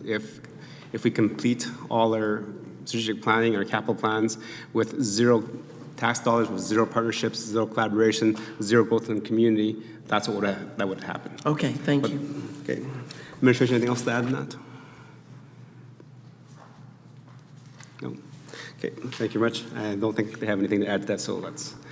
Members of council, any other questions, comments regarding the current corporate plan? Councilor Hansford? Your indulgence, Mr. Mayor, I did have a question, and again, I've read my binder, but it was easier as these presentations were being made this evening. This one would go through you to the general manager, and it has to do with RCMP funding, and it's on, the page doesn't have a number, but it's under Community and Protective Services. And this would correspond to what the public is seeing. Sorry about that. I just want to clarify that when we talk about hiring RCMP members and the support staff that they need in order to be able to do their jobs, they work out of one facility, and the support staff, I guess I don't have a clear understanding. Do they serve all the RCMP, or do they only serve our RCMP members? I mean, surely in a big facility, you can't have all these division lines. The other thing, I guess, that we will probably hear a great deal about, because it was discussed even as that RCMP detachment building was being built in Spruce Grove, people were afraid of losing the representation of the police in our community. Police officers don't sit in the detachment, generally speaking. They're out and about in the community. But do we still have our paid-for RCMP members also serving the greater Tri-Region, Parkland County, Spruce Grove, and are we able then to call on those communities' members to help us in our time of need if we find ourselves short-staffed? Could you or the general manager please speak to that and help us understand if we are paying for members when maybe other communities are not also staffing as intensely as they should? Okay. Thank you, Councilor Hansford, and that's page 28 of the proposed corporate plan. And I believe general manager, staffing levels, and the RCMP 2.5 to 1, and then I can address the other comments as well. Your Worship, through to Councilor Hansard and the rest of Council. So a bit of a background, when Spruce Grove Stony Plain did not have a combined detachment, so we had a detachment in Stony Plain, which is on 44th Avenue and 779, so by the courthouse. That was the old Stony Plain detachment. City of Spruce Grove had their detachment just across from the City Hall.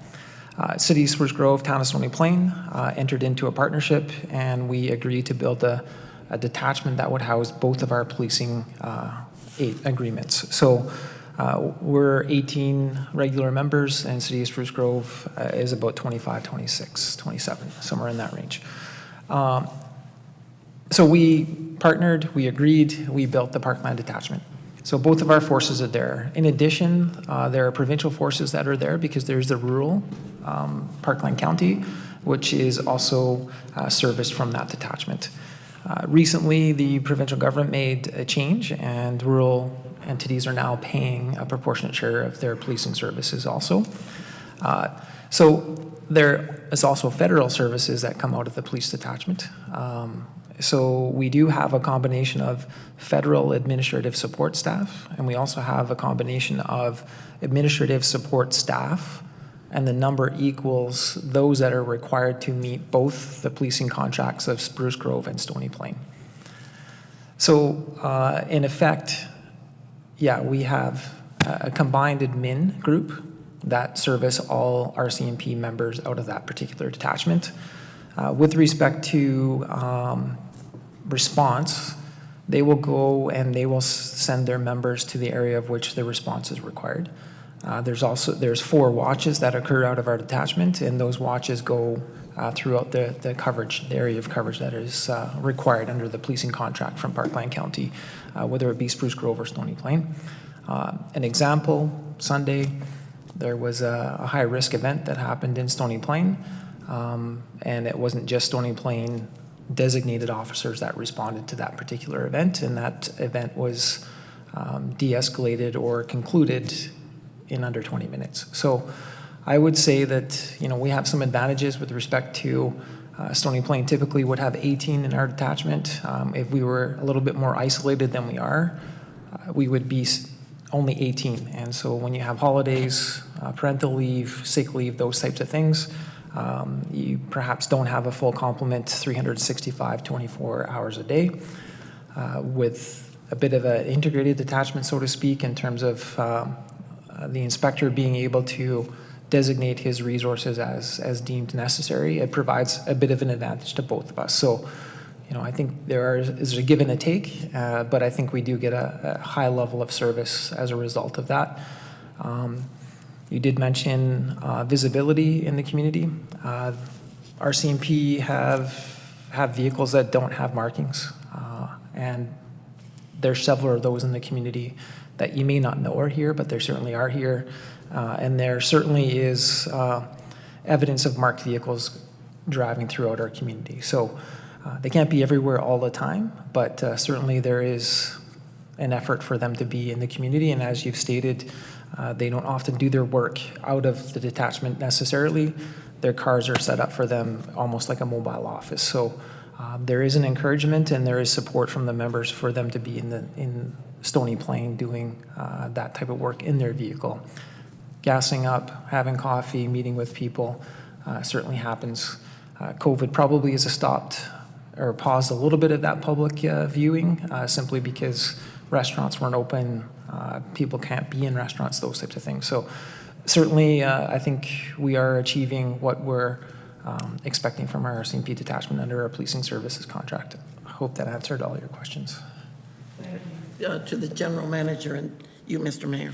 Okay, thank you. And to Councillor Hanson and the members of council. So the town of Stony Plain and City of Spruce Grove did not decide to integrate our detachments. That was done in 1996 by K Division or RCMP proper.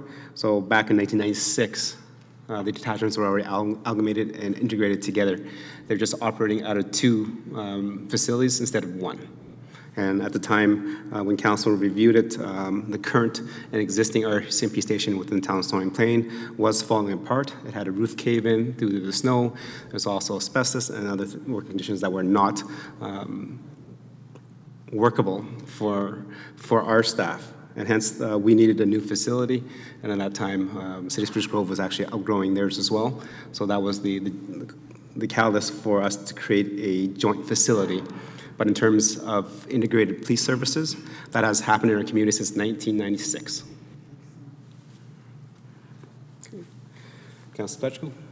Yes, thank you, Your Worship. In addition to what you were just talking about, I'm just wondering if you could explain a little bit further the 2.5 1 ratio of staffing to officer, and where that fits in the picture, how that compares with other municipalities in our region. Go ahead. Your Worship, through to Councillor Pletchko and the rest of council.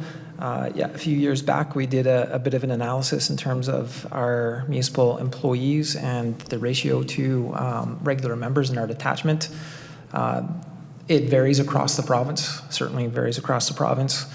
Some are lower than 2.5 to 1, some are under 2 to 1. We felt that in our review of detachments in similar size to ourselves, a reasonable threshold was 2.5 to 1. We were very near to that ratio, slightly over.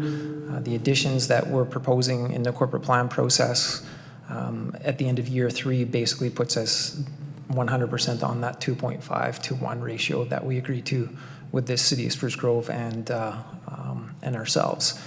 Reason why we looked at formulating some sort of ratio for members to municipal employees is we've had our inspector in our council chambers on several occasions suggesting that adding additional RCMP members doesn't always result in RCMP members being on the street. Having that administrative support certainly frees them up from some of the administrative duties that they were required to do from time to time. And he felt that that was a more palatable option for us to consider as an RCMP member. I believe they're about $180,000 for one at this point when you factor in all of their equipment and their wages. An ME as a municipal employee or an administrative support is certainly not in that realm. We could probably hire 2, if not 3, for the same price of, or same expenditure or financial commitment as one RCMP officer. Certainly that doesn't preclude that we may have to add regular police officers or regular members or additional peace officers at some point in the future. Right now, the town of Stony Plain definitely is hovering around just under the 1 officer per 1,000 in our population. Other communities are substantially under, depending on how they choose to fund their RCMP detachment. A lot of people look at Strathcona County. They've got a very generous detachment model, which financially they can afford that, and there's others in Alberta that can do the same. I think Stony Plain's found a good balance, and we're under that 1 officer per 1,000, which is not a metric that's used, but it seems to be the industry standard when we look at the numbers of officers in our detachment and how we judge ourselves against others. Councilor Laurie, go ahead. Thank you, Your Worship. And through you, I'm actually going to continue on with that conversation. Because of the agreement that we have between the City of Spruce Grove and ourselves for the municipal members and then the split in how that's compensated, I was doing a little bit of reading into Spruce Grove's corporate plan as well and how they are adding the RCMP officer in. And they're recognizing in their plan that they don't actually staff the full complement that they have. So they're not including any increase in their corporate plan for a new RCMP member, but they are subjectively increasing their member count. Not sure how that's going to work, but I'm curious then as to how that does work for our municipal staffing complement on that. So we're adding a position because Spruce Grove is adding a position, but when you read Spruce Grove's documentation, they are not funding a new position, but they are adding it? Is that, like, can you provide, I guess, a little bit of clarity as to how this is being managed? And do we staff based on what we say our complement is? So even if we weren't to put in the budget today 2 or 3 or 4 more officers, if we decided we want 23, would that be how we do it? Or do we do it based on the actual officers that exist within the attachment? Your Worship, through to Councillor Laurie. The policing contract is based on the approved amount that a council is, or a community is opting to fund. So in any given year, we may not have 18 officers that we're charged for over the annual cycle of our policing contract due to various reasons. If someone transfers from our detachment to another detachment, the length of time for them to backfill that position or get another officer in might be months. So you may or may not be at your total of 18, but the federal government recognizes that you've asked for 20. Let's say we put 2 more in this plan. They would be trying to staff that detachment at 20 individuals. So it could be dangerous. It could be a risk if we chose to operate our detachment with administrative coverage at 14 when we officially have 20. If the RCMP staffed at 20, we would be understaffed on the administrative side. So if the city of Spruce Grove is authorized for an additional member that would be added to their account, that would become part of their policing contract. When the numbers come out from the federal government with respect to their policing contract and how they would service the city of Spruce Grove, it would be based on that approved number, as the city of Spruce Grove would put formal correspondence into the federal government to add an additional member to their policing contract. Administration-wise, the work doesn't stop. If let's say 50 regular members are supposed to be at the Parkland detachment, they cover that through overtime. They cover the shortfall through cadets coming in. They do reservists, which we talked about at the last time the inspector was here.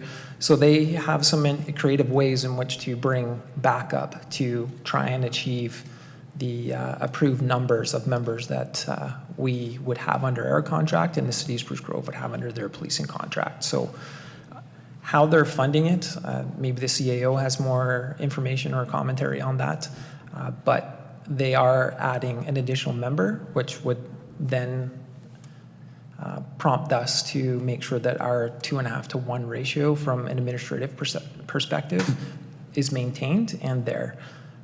So I think we're doing the right thing by adding the municipal member to support it, because they may be at full complement and we may be at full complement, and that ensures that we've got that administrative support for both policing contracts. Thank you. And then, Your Worship, I'll maybe, if I can, just add a bit background to that particular question. So, and I think in part of that explanation is that there's our requested complement, and then at any given time there's how many are actually in the detachment. And I think if I was to go back in my mind, 2010, 11, 12, I can remember the times when Alberta alone, because of population growth, and was requesting more officers annually to be added than they could possibly put through depot in any given year. So what was happening was a number of municipalities, and we were one where, and I don't remember our exact numbers, but we would have a requested complement of 16, and at the end of the year, on average, had on the ground of 12 or 13 or what have you. So, two things there. Number one, we've requested X amount of RCMP officers. We've requested them because we want them and we want them here. There's a reality, as the general manager mentioned, as to why sometimes that's not the case. On the other side, though, is Alberta municipalities at the time were tying up substantial dollars in their budgets, and really not coming close to hitting those budget amounts. So in other words, I don't remember our numbers exactly, but I know I can remember when we were budgeting like 2.4 million or something, and our contract cost at the end of the year was coming in at 1.8, 1.9, simply because the RCMP members weren't there, even though we had requested them and budgeted for them. We did for a few years take the approach where we would under budget on purpose in the RCMP budget line. So again, I don't know the numbers exactly, but we would be 17 as a request, and we would specifically budget for 15 and a half. And we don't do that anymore.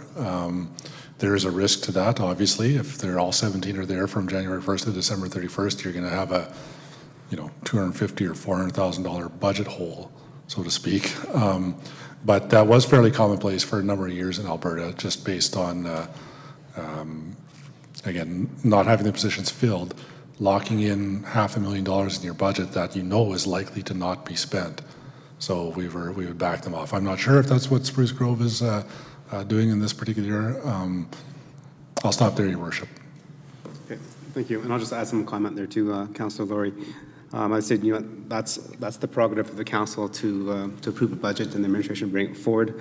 I would caution council on thoughts of that because I was part of the council where at that time administration, because of the rapid growth within Alberta and our municipalities, we were not getting funded the number of officers that we were requesting. For example, I don't remember which year it was, but I think we had about 17 that was on the books. We were typically budgeting for 14 because that's what the average was for the previous years in that. And that one year, for some reason, we got full complement for the full year. We ended up in a negative deficit because we were playing that game of, well, we can ask for this, and we know through maturity and maternity and all that stuff and transfers, we would never get 17. And that one year we did, and which really had to go back with the deficit, which was not very, very good. So we had to redo our budgeting and thinking. So if we ask for 18, we budget for 18, and if not, then at least there's a little bit of surplus there that can help us cushion anything that does come out later. Go ahead. Thank you, Your Worship, and I appreciate the thoroughness of the responses on that. And just as a follow-up on that, when we look at page 29 in our binder, under Protective Services Expenses number 3, it's the RCMP contract increase and additional RCMP municipal employees, an increase of $449,670. Would administration be able to tell us what portion of that is related to the RCMP contract increase and what portion of that is actually the additional municipal employee? Okay, I think if I recall correctly in the presentation, the municipal clerk was going to cost us $30,000, and the $300,000 was for the increase in RCMP cost. You're correct, Your Worship. The ME cost is $30,000, and the remainder would be the contract. Councillor Loynes. Thank you, Your Worship. In regards to page 36, table number 28, it talks about the Spruce Grove Stony Plain Trail connection. It says that the funding sources are the trail reserves and a grant, and that we're splitting the cost with Spruce Grove. The amount listed for the cost, is that our portion from reserves and grants, or is that the total cost of the project?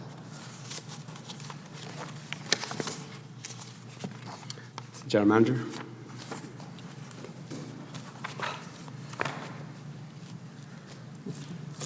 Your Worship, through you to Councillor, the cost you see there is the town's portion. So it's 50% of the total cost. Thank you.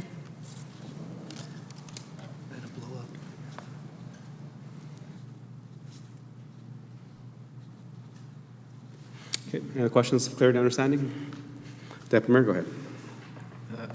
Yes, thank you, Your Worship. Turning to table 11, page 14, I was hoping administration could just help me understand this initiative a little bit better. So I have a series of questions. I can ask them one at a time or all in a flurry. Go ahead. Flurry then, it is. It is together we shine, so.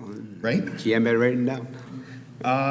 So first one, does this initiative in any way address the Truth and Reconciliation recommendations, and if so, which ones?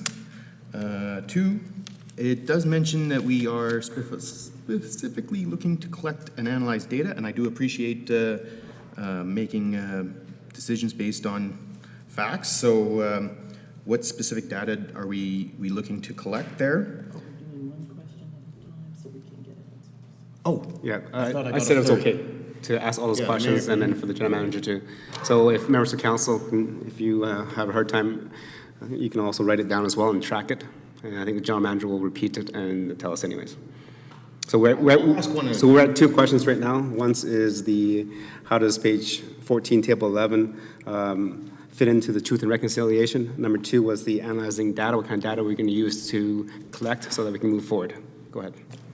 Okay, number 3, if administration could please remind me, have we officially formally dedicated to join the inclusive municipalities?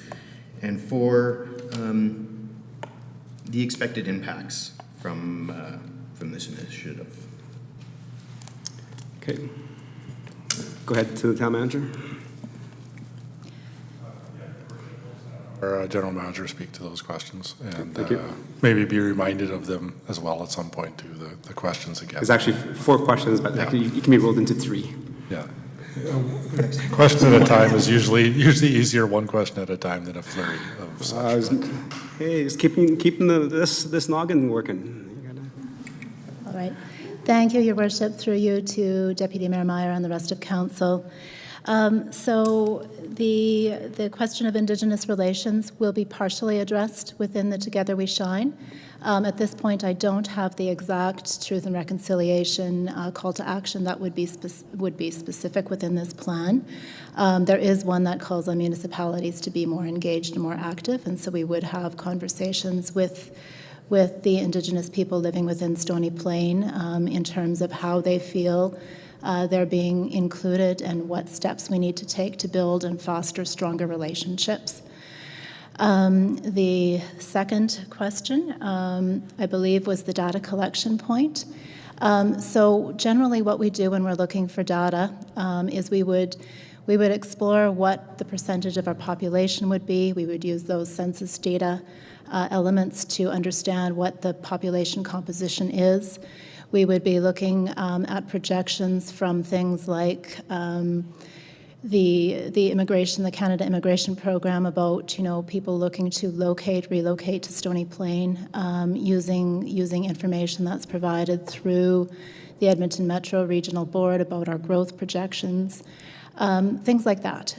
So that would be a starting point. And that would give us sort of some baseline metrics about how we're doing as a municipality in supporting further inclusion and diversity within the community.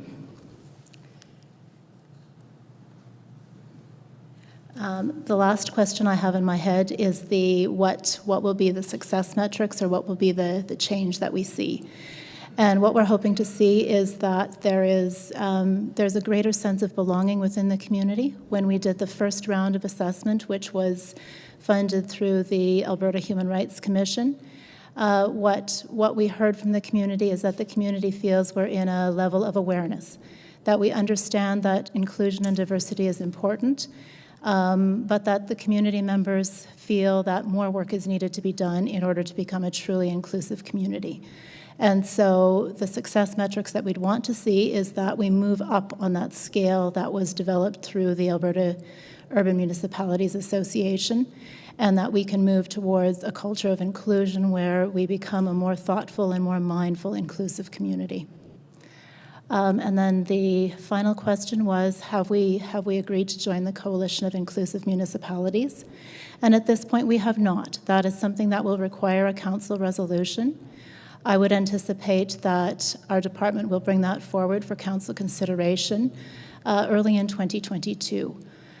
Through that Coalition of Inclusive Municipalities, municipalities who are partners in that agree that they will give inclusion a priority focus. They will take steps to ensure that things like internal policies and public policies have an inclusion metric to them.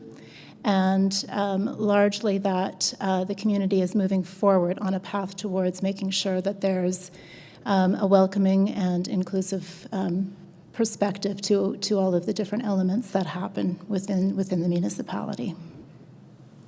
Okay. And then the second part of that was, is there a cost to joining the Coalition of Inclusive Municipalities if and when council decides to join or not join?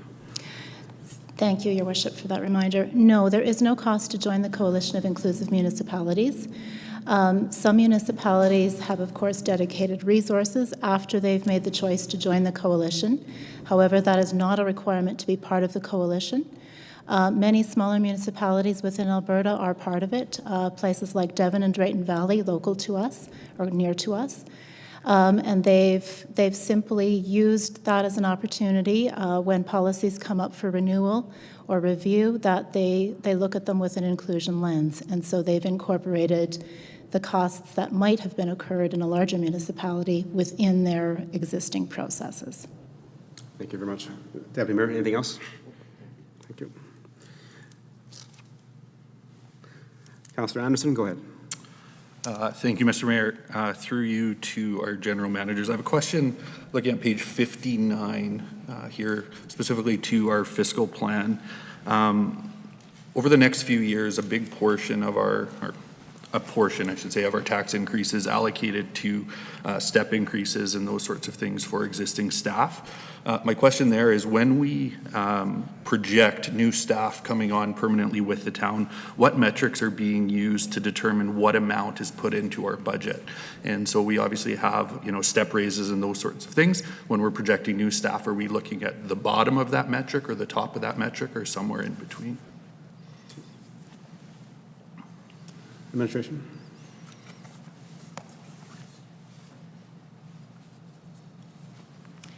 Your Worship, through to Councillor Anderson. Typically, we budget for the new positions at the midpoint, but we also will look at each position and sort of have a discussion with the department of what they're expecting. So trying to get as accurate as we can. But sometimes, that will differ and will adjust in the next budget year. Within the plan, there is the step increases, which is a 3.5% increase for non-union, as well as a 1% COLA across all 3 years. Anything else, Councillor Anderson? No, that's good. Thank you very much. Thank you. Okay. Councillor Loynes, go ahead. Thank you, Your Worship. Looking over the fiscal plan on page 54 to 55, where it talks about the stormwater management, we have a huge tax increase coming up in 2022. And my question is, why is it we don't have an average increase and have such huge fluctuation? I understand that it's going up due to the project that needs to be fixed, but instead of having these random numbers of jumping around, why is there not an average? Your Worship, through to Councillor Loynes. So the storm rate model was introduced 2019. So it's a fairly new rate model, as well as there's been a lot of big capital projects identified related to storm. And so that's contributed to the large increases. Typically, we wouldn't like or wouldn't propose such large jumps. The increase you see specific in 2022 for storm was related to the Umbach storm project that was approved by council in 2021, and it was around 14 million. So it's just a large project. We have to borrow for it because we don't have the reserve set up for the storm model. So as you can see, the projections, there's a little bit of increases, or it's not as smooth as we'd like to get to. And we've pushed as many of the storm, you heard the General Manager of Planning and Infrastructure, we've pushed as many of the projects into the future to try to even out that increase for residents as we can. But this is as best as we could get it just because of some of that large capital requirement. And just a second question. When do you project that we'll have more of an average or lower rate of increase like the rest of our taxes?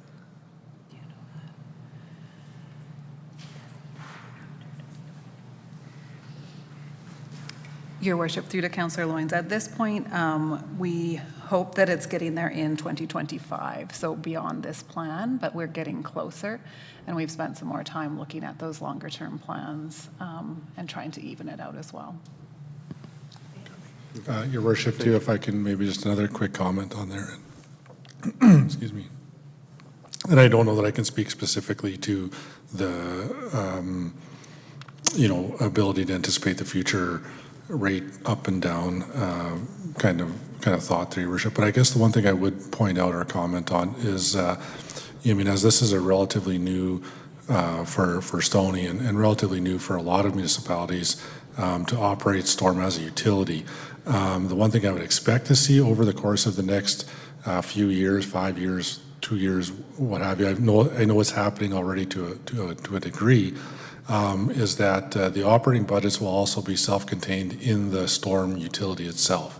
And what that means is that, in the operating budgets, if we end up with a surplus in the storm utility, it stays in the storm utility to fund future things or what have you. So again, that's not necessarily a direct answer to the question, and it doesn't speak, directly to, rates going up or down, but and you get into the water and the sanitary sewer rates. I believe that is one reason that they are, for the most part, more stable than what we've seen on the storm rates for the last couple of years, and that the money just stays in there, and the staff know if they're able, if there is a surplus, they can use it in the next year to do such and such and such and such, and it, in theory, could stabilize that, but that's just a comment and not a promise at this point in time. So. Okay, well, thank you. And I'll also provide some feedback on that as well, Councillor Loynes. As you know, that the storm rate has a new rate that council put together a couple of years ago to address the amount of flooding that we had in 2019. At that time, administration recommended when we brought in the storm rate was to have a reserve there as well, which would have added probably about 100% more than what the current rate is right now. So I think it was doubled what we actually approved as a council. Knowing the fact that we did not know what the projects were coming, but administration through the whole study of the storm management knew that they were coming down. And council did not feel proper at that time to bring in a storm rate at twice what the rate would have been. So that is why we're going to see fluctuations for the next couple of years until that stabilizes.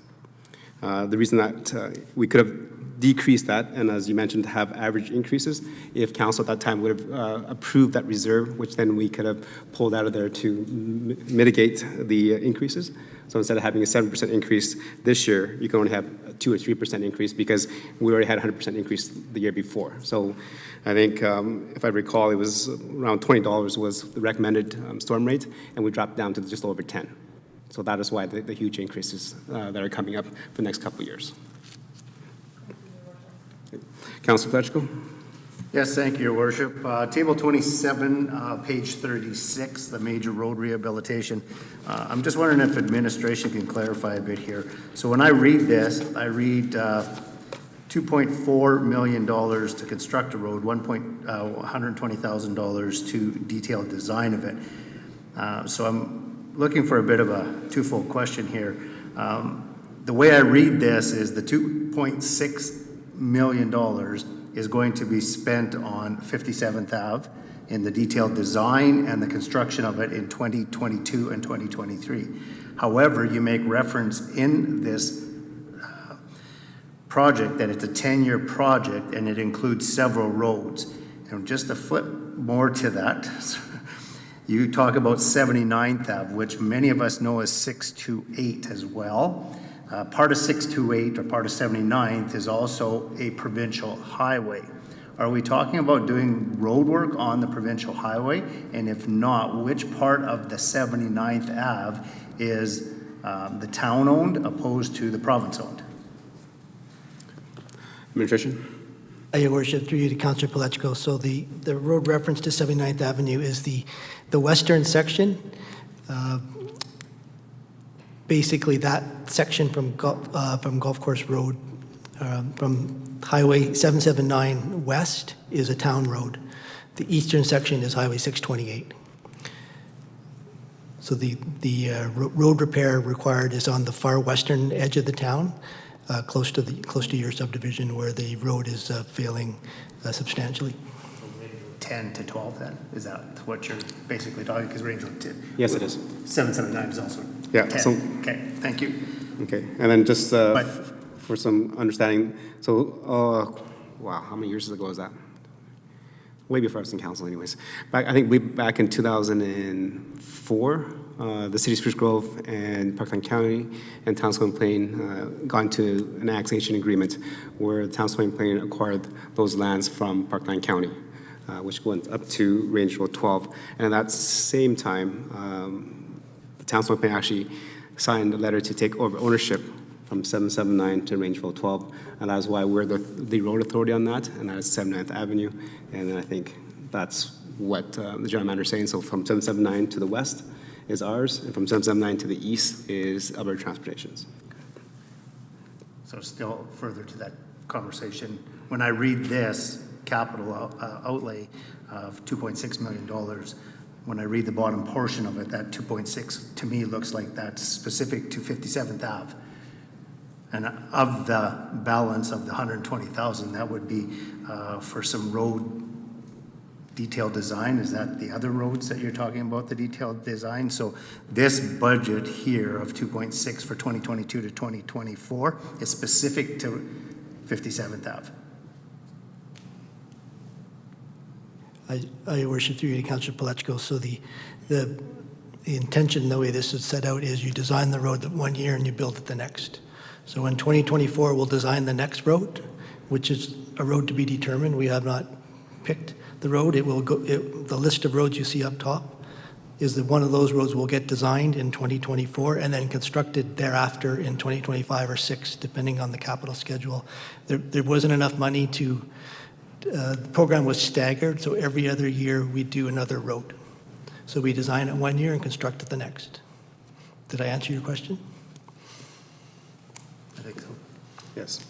Okay, and I'll just jump onto that too before I move on to Councilor Lord, because I have this questions as well, because it says 2024 for a detailed design of the road. My question was which roads, because we do have a QPI which should determine which roads we're doing next. So why is it not determined? Your Worship, thank you. That's a great segue. So we are analyzing the pavement data as we speak, and at the time of print, the road was not been picked yet. However, early next year, that road will become more information which we're gathering today, and we will then determine a better plan. So rather than guess which road it will be, we just left it, and plus it's 2 years in the future, we left it open. Okay, thank you. Councilor Laurie, go ahead. Thank you, Your Worship. Pages 43, 44 in our corporate plan, under the tax impact for each year, it has a prediction on growth due to new assessment. For 2022, it's shown at 1%, 2023, 2024, it's shown as 0.5%. We also heard in the presentation that to achieve that 1% growth, we require either an increase of $28 million in residential assessment or $23 million in non-residential assessment, or any combination, therefore, of that. I'm just wondering, and I don't believe it would be able to be provided tonight, but if administration could provide council with the year-over-year assessment growth for a period of, let's say, the last 5 to 10 years, to get an understanding as to how realistic those expectations are. I know we've spoken at previous times about growth and what growth means to our community, and this is a great example of it is included in here. And so I think that information will provide beneficial as we continue to move forward with some of those discussions on growth in our community and how we may want to target that. Okay. That's a good comment, Councilor Laurie. Can staff have that sent out? Your Worship, certainly I believe we can get that number reasonably easily and provide it tomorrow, either in advance of the meeting or at minimum at the meeting tomorrow. Okay. Thank you. Any other questions for clarity and understanding? Councillor Hansard, go ahead. Thank you, Mr. Mayor. So for us new and returning councilors, one of the things I loved when I opened the corporate plan and saw that it was 82 pages, I must say, that is the smallest budget I have ever seen. And I thought, well, this will be a snap to get right through all of this. But I did find that as I read through the pages, I feel sort of out of the loop on things because I don't know the detail, I don't know the background. And the piece that I read here was interesting, but I don't know certain things. And one of those certain things was on page 6, table 28, and this had to do with Spruce Grove, Stony Plain Trail Connection. A number of years ago, Stony Plain took our trail to quite a ways down then Boundary Road toward Highway 16A. So it wouldn't be down that road, but up, coming from the south to the north. And we were hoping that there would be an effort on Spruce Grove's part to complete a trail so we could sort of meet at the corner of a Boundary Road, as it was called then, and 16A, and then try to figure a way to get over the highway. make a safe crossing. The whole thought around that was for people to be able to come and go between the communities. And the Tri-Leisure Center was one of those facilities that was often cited as a reason for people to want to be able to transverse between the two communities. At that time, a reserve was started, which has since been removed. And I believe the cost was guesstimated at $1.5 million to create a pedestrian overpass over 16A at that corner. Now I'm looking in the year 2021.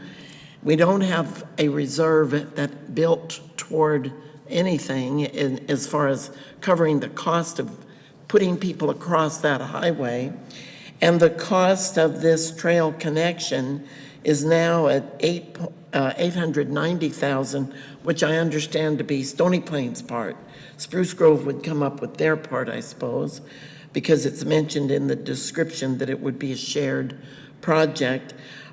Could we be told what that connection looks like? Because we're sitting here looking at a table talking about this amount of money, and that's more than, I mean, that's quite a large amount of money, and I don't know what that looks like. Okay. So, Councilor Hansard, I'll provide some background information for you. So you're looking at referring to page 36, table number 28. Is that correct? 36, table 28. Okay. So initially, the trail connection, the first trail connection between Stony Plain and Spruce Grove has been improved in 2021. That already has intersection improvements on 16A and Veterans Boulevard, Bound Road North. As you drive north on Bound Road North, you can see that connection has already started already. We're still waiting for AT approval for that. That's already been fully funded through 2021. This amount for $890,000 is the second part of that motion, where we directed staff to detail design a second connection either along 16A or on the south side or north side of the tracks for the second connection. So staff is estimating that our portion of that will be $900,000. On the east side of Veterans Boulevard, Mr. Mayor, or will it be on the west side? Maybe I'm not understanding where you say this. It is from Veterans Boulevard going to Spruce Grove. Okay. So it's either going to be along 16A or it's going to be along the tracks. So we would go east on this trail? Yes. Okay. Thank you. Good.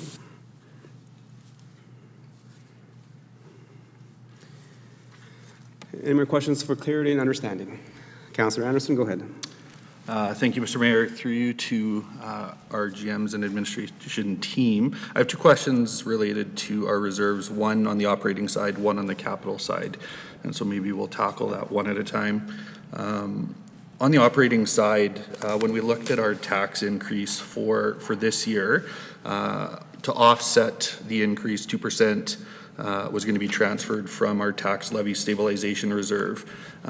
If we look at that over the next few years, that's going to deplete quite quickly. You know, what's kind of the long-term plan there? If we deplete, obviously at the end when the money's gone, there's going to be that 2% still outstanding. That's going to have to be found somewhere in our budget. So I'm just curious if you can flush that out a little bit for me. Okay. Thank you. And members of council and members of the public that are watching, that's page 78 of a corporate plan. Your worship, through to Councillor Anderson. It's a good question. So the projection does show that 200,000 being allocated throughout the 3 years. What I would suggest to council, or what the plan is to review that after this year. Like I mentioned earlier, I don't think that we will need that transfer because we often have vacancies, but I hesitate to make too many assumptions until we make it through a year and test the strategy to see if this is a good strategy or if we should change strategies at that point. So I think once we get through this year, it's a good conversation, as it's a valid point. Is this too much depletion if we were to draw on it?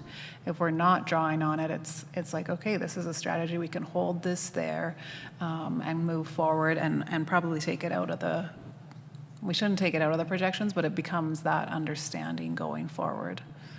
hope that clarifies a little bit of where our heads are around this one. It's it's something new. It's a little bit complex, and I think there'll be ongoing conversation on this one into the future. Absolutely. Thank you for that. And through you again, Mr. Mayor, question on the capital reserve side. We've looked at a number of capital projects expected to take off here over the next 12 months, and they're not all necessarily reflected in our fiscal plan on the reserve side there. Obviously, over time, there is life cycling needed for equipment, repair, restoration, replacement for infrastructure projects. In those budgeted amounts that are projected, is there an amount there that's allocated to go into reserves for the long-term care of that equipment or those infrastructure projects? Your Worship, through to Councillor Anderson. So sort of past practice on the new capital projects is that we'll set up the life cycle reserve. So I'll just use the recreation center as an example. So that would show up once it gets built, then the life cycle would come in and you'll see the transfer coming in subsequent to that. That's sort of been our past practice on those large facilities. The other sort of capital replacement pieces, it is ongoing understanding of what the departments need, projecting that out in the 10-year capital plan. And so you see we're getting better at that and then comparing it to the reserve. So I think there's more work, and it's sort of on our finances work plan to continue to work through that with the departments to continue to solidify those future costs, compare it to the reserve, and say, can we adjust things? Is this too big of a gap? Is this too, or do we hold too much reserve? So it's continued work. We're getting better, but there's definitely more work to come in the future on the capital side as well. Awesome, thank you for that. May I just follow up briefly? Just to confirm then, in those projected numbers, there is not an amount already allocated for reserves, but that will be reflected in the next budget. Your Worship, through to Councillor Anderson. That is somewhat correct, other than there is the initiative of the 1% proposed that would be reflected within this chart. So 1% for 2023 and then another 1% on top of that for 2024. Awesome, thank you. Thank you, and thank you for raising those questions, Councillor Anderson. I mean, that's a question for council and conversation amongst ourselves during strat planning is what is an adequate amount to have in the tax stabilization reserve? How that reserve is funded is to any of the surpluses generated year over year. 1/3 automatically goes there, and then the other 2/3 is at council discretion. So that might be a conversation of how much needs to be there, because that is dollars that we've taxed our residents that are sitting in reserve. And maybe it is time that council uses and sets a cap on that, and whatever else is brought back to the next corporate plan to maintain a lower tax base. Councilor Lower, go ahead. Thank you, Your Worship. Keeping with the theme of reserves on page 78, I just have a question in regards to one of our operating reserves and the classification of it as an operating reserve rather than a capital reserve, and it's our public art reserve. I'm just curious if administration can shed some light on why the public art reserve would be considered an operating reserve rather than a capital reserve. My understanding is that the public art reserve is designed for to be applicable to our policy, where 1% of development must be put into that, and that is then to be spent on public art, which is traditionally our murals, some type of art installment, those type of things. So given that those are physical pieces of infrastructure, which would be considered capital, I'm just wondering why that reserve is classified as an operating reserve. Your Worship, through to Councillor Laurie. It's a good question. We're just checking. I feel like we did maybe reclassify within the policy to a capital reserve. A little bit of background on the accounting side. We typically do, it runs through the operating budget. We don't capitalize art. So it is one of those ones that can flip-flop between or different interpretations of it. If you hold tight, we can clarify just what the policy is stating now.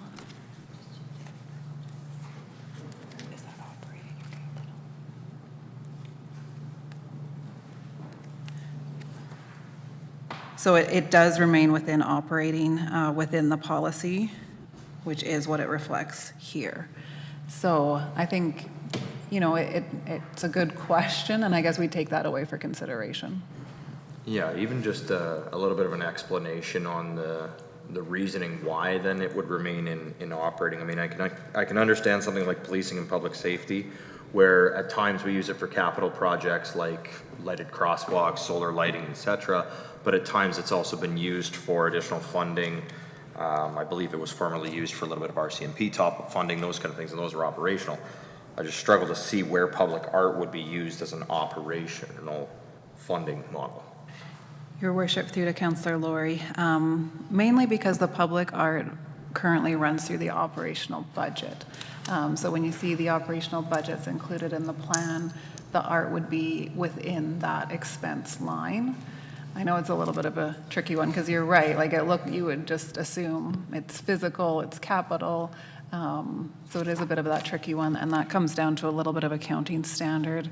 That's how art is interpreted, that it's more operating versus capital. So then is a program such as our mural preservation program, is that funded from this reserve, or is that funded by other operational dollars? It is funded from this reserve. Okay. Thank you, Your Worship.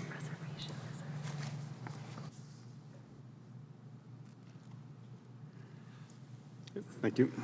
Members of council, any other questions? Your worship, sorry, that's incorrect. There is, within this chart, if you look about halfway down, there is a mural preservation reserve,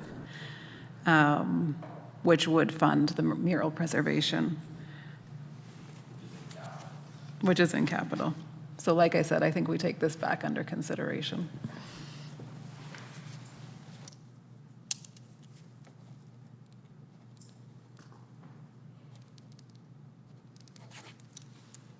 Any questions? Councillor Anderson, go ahead. Thank you, Mr. Mayor. Through to administration. Question page 60, looking at our grants, just being a new councillor, looking maybe for some clarification here. We heard during the presentation that the grant process was going to be looked at as we move forward into the next year. What I'm noticing is that we have, grants proposed and projected for the next number of years, but they're all static. Is there room there for new grants or other agencies or community organizations to apply for grants through the town? Go ahead. Your worship, through to Councillor Anderson, if you do look on page 60, the Community Initiative Program, so that is a program that is an annual program that we take applications on. And so if a new group was to come and seek some funding, that would be the process that we would put them through. If it was deemed that they should be considered under a longer list or under a longer term agreement with the town of Stony Plain from a funding perspective, we would bring that through the corporate plan process for council's consideration as an increase to the budget and an increase allocation within this chart. The reason why, the other question you had was a static. We do have 3-year funding agreements with these particular groups, and sometimes we will chat with them and determine what their future plans are. If there is deemed that there likely would be an increase required in these areas, we would certainly capture that within the agreement, and it would be captured in each of the year allocations. Often the work that they do, they often go and leverage additional funding in the community. BMX as an example, that 15,000 probably is leveraged to 2 to 3 times more, probably 5 times more in some years because of the corporate sponsorship and the relationships that they have out in the community. Thank you. And just very quick to follow up, I just maybe more of a comment than a question, but sustainable funding is so important for these organizations. And so the fact that the town has taken a 3-year stance on that to make sure that that funding exists for them, I think is an amazing thing that allows them to serve our community. So thank you for that. Your worship, Councillor Anderson, a lot of these that are listed here by name are our long-term community partners that provide more services to the town of Stony Plain than we would ever be able to do with the dollars that we sponsor them. So it is good if you have an opportunity to chat with them when they do come to council, or you see them around and they have events happening. That's definitely our time as a council to thank them for their work in our community and making sure that they provide those services and amenities that we could not provide ourselves. Councillor Pletchko.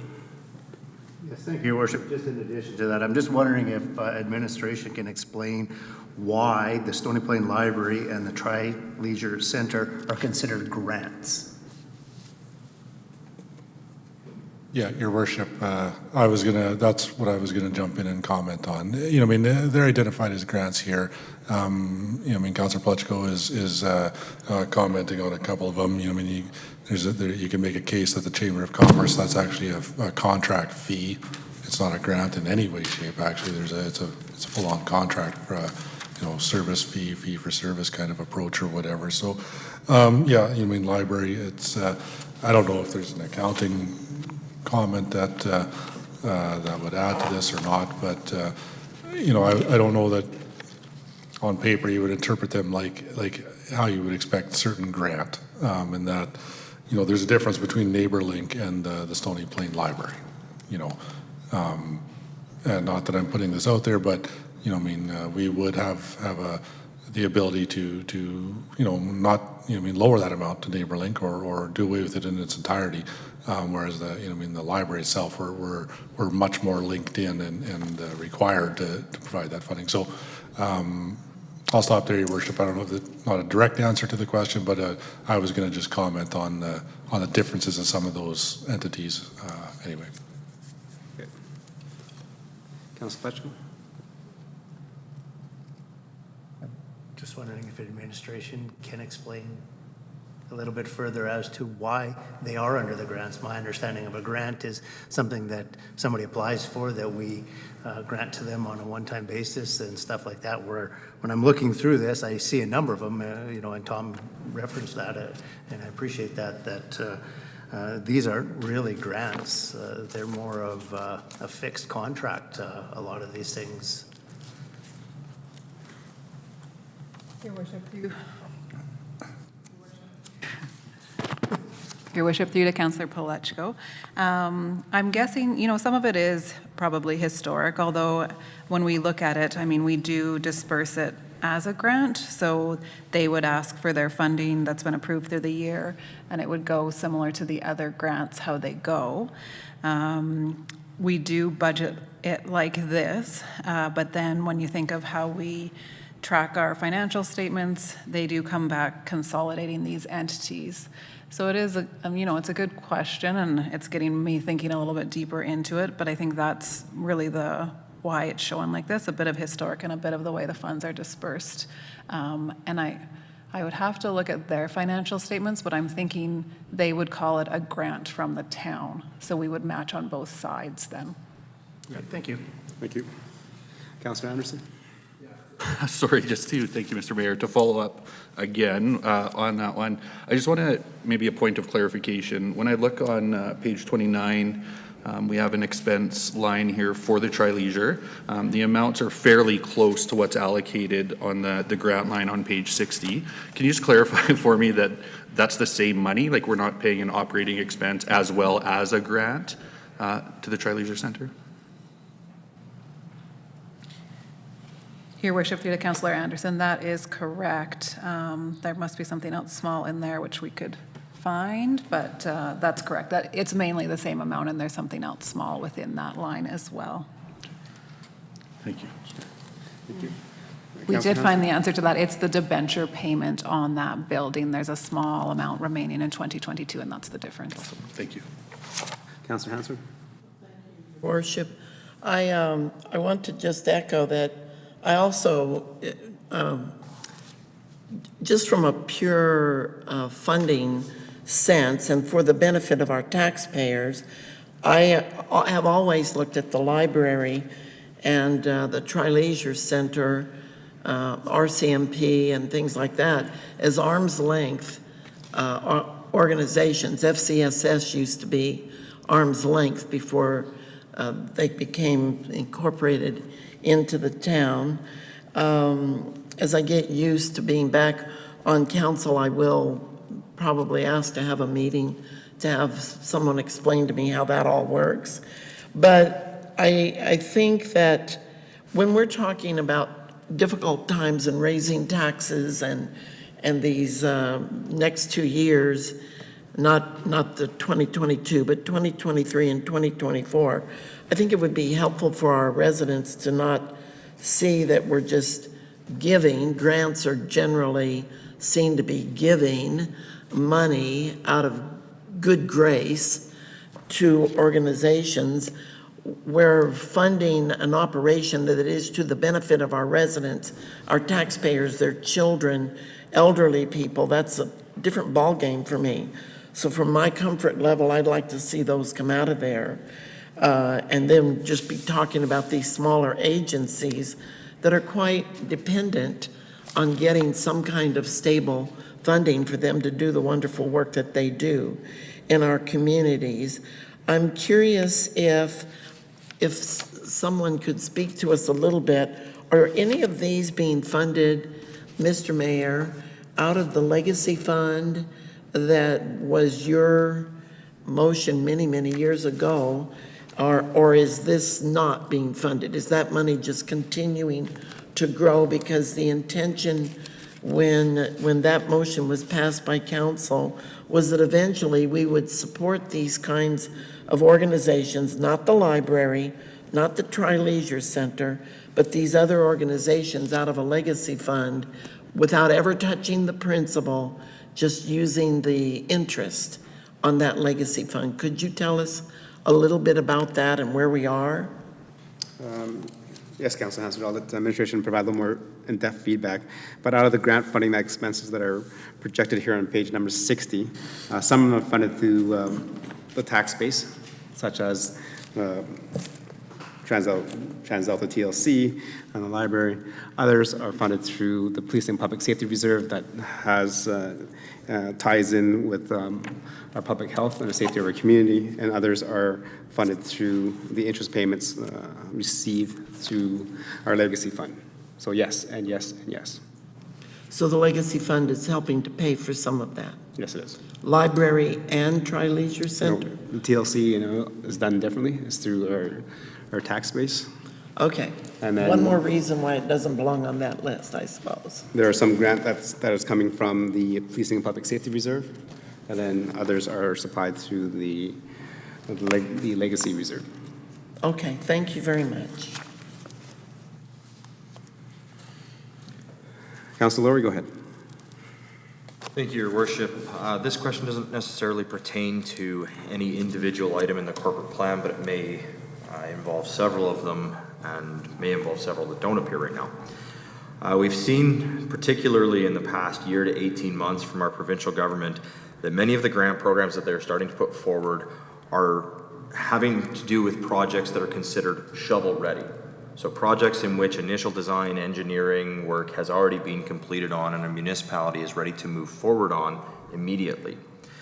Looking through this plan, I see a couple examples such as the cemetery, the potential for the Public Works building, the Recreation Center, South Park Drive.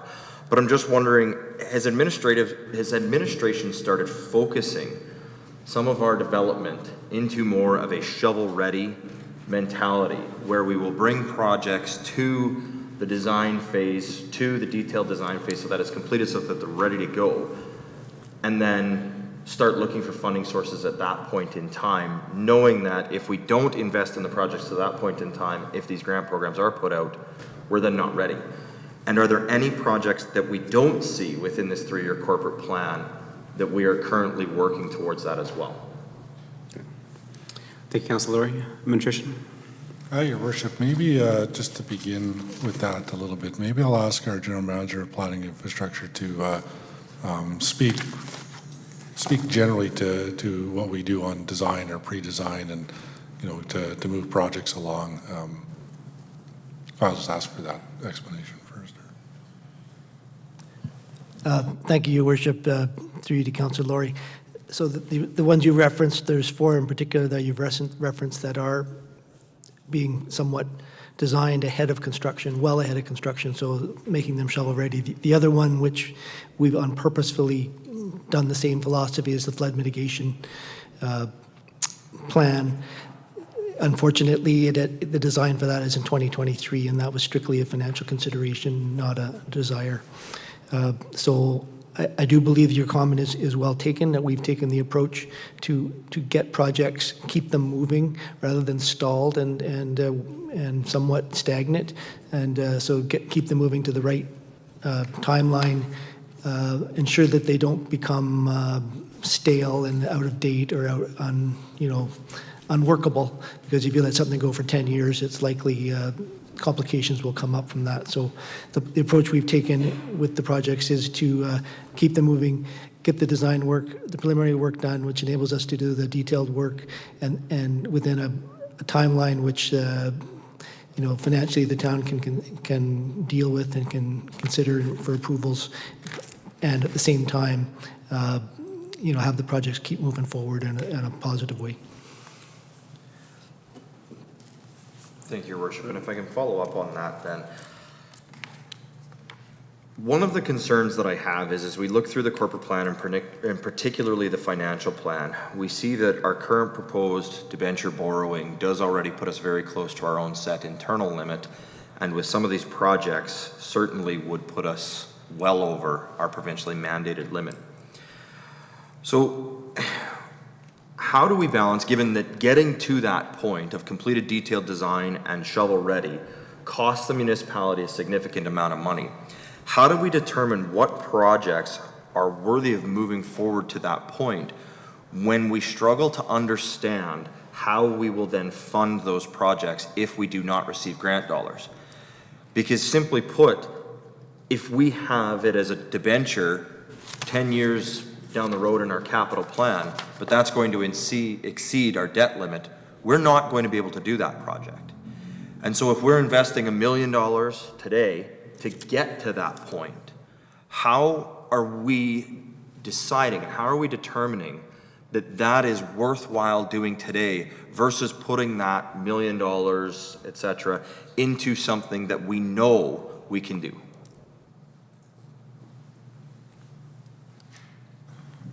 Your Worship, I can maybe make a few comments on there, and then I might ask for some more detail from staff. But I take that question as that's, I think I talked earlier about our further refinement and working hard at getting those capital budgets and forecasting projects and so on and so forth, as I mentioned earlier. That entire process is built to try to answer that question, I guess I would say. But frankly, you get into the out years, into years 7 to 10, you're still, it's pretty sketchy what's happening 7 or 10 years from now, frankly. So, we really focus on that 1 to 3, try to get those projects shovel ready, so on, are designed, and, try to move that along. But I don't know that I can give a clear, specific, answer to that other than to say that's the goal, is to try to have that sort of the data available, the forecasting available, and to be able to make those decisions as easy as possible, even though they're still difficult. I think I'll stop there, and I know that we did the work on 10-year capital, and the people are in the room, so I'll just turn it to maybe our GM of Corporate Services if she wants to add anything further or speak to that process a little bit more. Your Worship, through to Councillor Laurie. It is a difficult one, and so part of what we struggle with on the financial side is we never know what grants we can get, and so we don't reflect any of those within the plan. I would say, it is a little bit more uncertain with the provincial and federal fiscal position right now, but you would, we always have got grants in the past, and hopefully that continues into the future, which will help us with the debt load. And also it's prioritizing. So we do have a lot of priorities right now. And so it's very challenging on the fiscal side to be able to fund all of those. So the clearer council can get on prioritizing them in the order, we will fund that way and try to present plans showing, how far those would have to shift out into the future. And that's what you'll see within some of the plan. We've started doing some of that work on the debt side because debt's that hard line with the MGA requirement, and we'll continue to get better, but it's a good question. I may just expand a bit further, and the other comment I would put into there, as you've probably heard from from me or from AUMA or what have you, there's the desire for, predictable and long-term funding. And the gas tax, or the new name, the community stability, whatever it's called, is a great example of that. And, we can always ask for more or feel like we should get more money, but we do know what we have and what we have been getting. And that puts some stability for the finance team. They can predict that out there. And MSI was pretty similar in that, it was around for 14 years by the end of it all, kind of thing. And it was pretty predictable. We knew what we were getting, and that makes it easier for us to plan. Frankly, it makes us easier to do the pre-design and design work, because we know that, like in our case, there's whatever, 4 million between those two, or there was $4 million less, whatever the number actually is. The challenge on the other grants, and simply any sort of application-based grant where you are, one of whomever may get it, it's much more difficult to plan. And frankly, I stand to be corrected, but I don't think we even do. And that's why you see the debenture numbers in the out years, because we won't pretend that we're going to get a grant for sure if we're not. I know our auditors, and certainly my neighbor right here would be on my case if I felt that was a good way to go. That's part of the challenge as well. So I think that's one of the reasons the out-year debt limits can look higher, because we're not banking on any of those potential grants. If we get them, great, those numbers go down. But that's clarity that we would receive over, next year, the second year, third year, fourth year, whatever. Your Worship, the Councillor, the only thing that I would add to that is, we are working on some specific grants for some of them listed within the corporate plan. One being I want to use the right term, flood mitigation strategy. We've just submitted that, which is a very specific grant, but it's also potential large dollars. We've also identified a recreation center grant. But it's just unknown whether we'll get any of those dollars or not. If we do, it could definitely help the plan, but it's not reflected in here right now. Okay, thank you, and that's a great line of questioning and conversation there. Councilor Laurie, the members of council, I'll ask you to turn to page 5 of our corporate plan. I think that addresses one of the questions that was asked by Councilor Laurie is, how do we know what to plan for, and when to spend $1 million doing this? It comes right out of here. Prioritization in terms of what this corporate plan entails. 40% of it is strategy. It comes from our council strategic plan for 3 years, and also the overall municipal development plan that the municipality has adopted to see where we're going. And also bringing into service impacts, implementation, and risk factors that staff have identified of how to better provide the services for our residents. And to answer another question is, to you, is that actually this is a perfect example of what you just asked about, shovel ready. If we prioritize what we need for a community for it to grow and to be successful, if we don't get the grant right away, it's shovel ready for the next time a grant comes forward. So again, I think you hit on the mark there, right there, asking about shovel ready projects and know what to plan for. And I think we developed a really good system where we can look at the priorities of our community, priorities of council and administrative staff, and then looking forward to budgeting. But to follow that, I do have a question to administrative staff. We always talk about debt level, but we hardly talk about debt servicing. Turning to page 79. On the financial plan, where it says debt limits. Can administration provide the difference between total debt limit allowed and total debt service level allowed?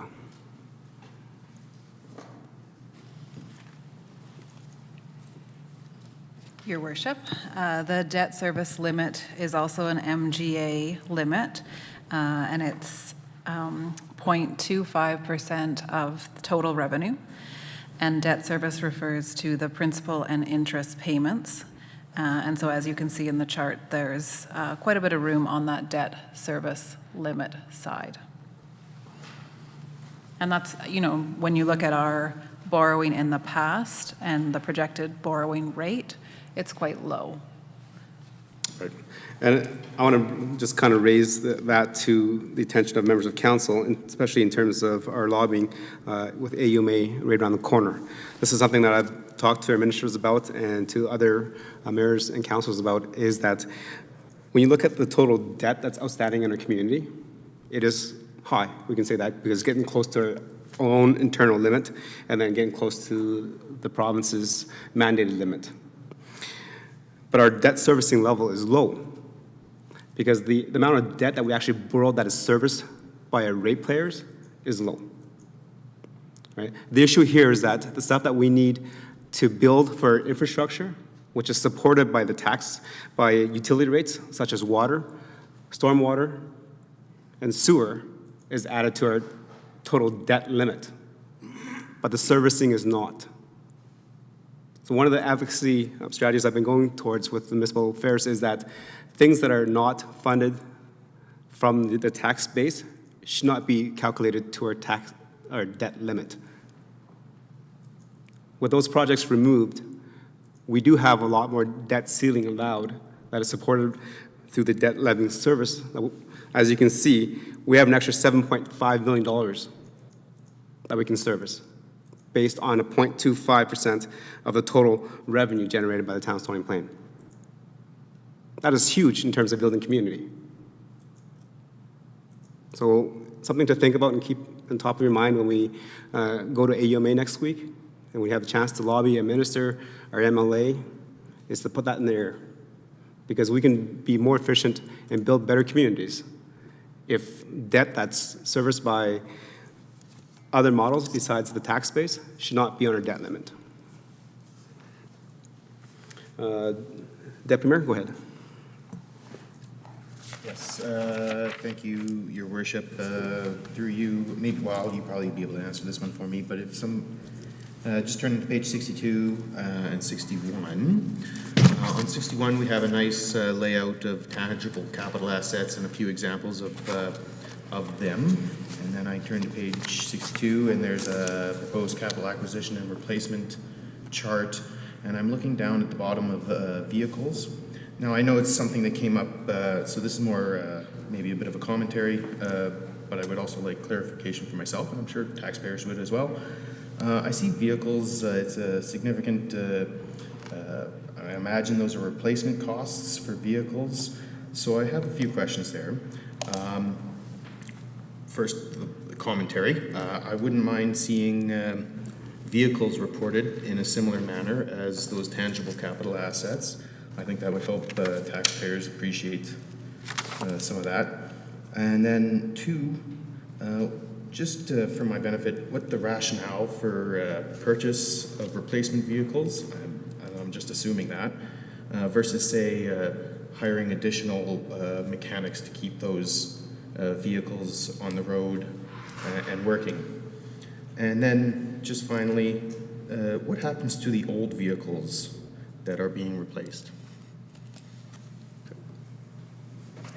Do you want to add the question of purchase versus leasing as well? If it's relevant. I think so. I'll cover the whole gambit of questions. I would appreciate it. Thank you. Go ahead. Your Worship, through you to Councillor Meyer. So all of our fleet of vehicles and equipment have a replacement life that we've established as a goal for the town. Typically, it's between 10 to 12 years from its initial purchase. So for context, that is one of the longer established lives from some of our peers. Most do it a little quicker. We tend to go a little longer, try to get as much bang of that vehicle or equipment as we can. And there is a bit of a backlog of equipment which we would like to have replaced, which we were unable to. So we keep managing that, managing the risk. When the equipment is down, we cannot provide the service levels. So there's a balanced approach to how often you replace your equipment in order to keep the service levels up. So your comment about additional mechanics, it's something that we're considering in the future in relation to as our fleet grows and how we continue to keep fleet operational. We have considered potentially in the future some options in that regard, and we continue to work through that, I guess. In general, we have 2 mechanics who do an outstanding job with our fleet. We're pretty comfortable with what we got right now, and with the equipment replacement that you see in the recommendation, we're comfortable with what we have, that we're going to be able to offer the service levels that you see and the community expects. However, we continue to monitor that. As the community grows, we will need more equipment, we will need more people and resources to look after things as we grow. So it's on our long-term plan to be on top of that, including on the mechanical side in the garage. Did I answer all your questions? Okay, and then maybe a couple more questions to answer there. The town normally purchases. Is it more advantageous to purchase versus leasing? Lease versus buy? Yes. Thank you, Your Worship. So the town does not lease any equipment today. Lease does cost more in the long run, and because we keep our equipment for 10 to 12 years, the likelihood of us getting a lease situation which would save the town any money is quite remote. So, I mean, the lease option does enable you to get newer equipment and more often, because your lease runs out, you replace it. However, it does cost, I mean, financing costs you money, as we all know when we buy our own vehicles. So our philosophy is currently to manage the fleet to its expected life, which we've established, and then at that time we determine, can we extend it any further, what's the risk, and those sorts of things, and then we make a recommendation, which is in the plan. So leasing would cost the town more money, and that's not something we've looked at. We looked at going to. Okay, thank you. And another comment to add to that, Councillor Meyer, Deputy Mayor asked about what do we do after with equipment and vehicles that are life expectancy, and then that is sold. Council request for direction is brought back for council, and council approves the proposed sale. So they'll go for either a tender or a closed bid or whatever it is that staff has recommended, and the council gets to approve that.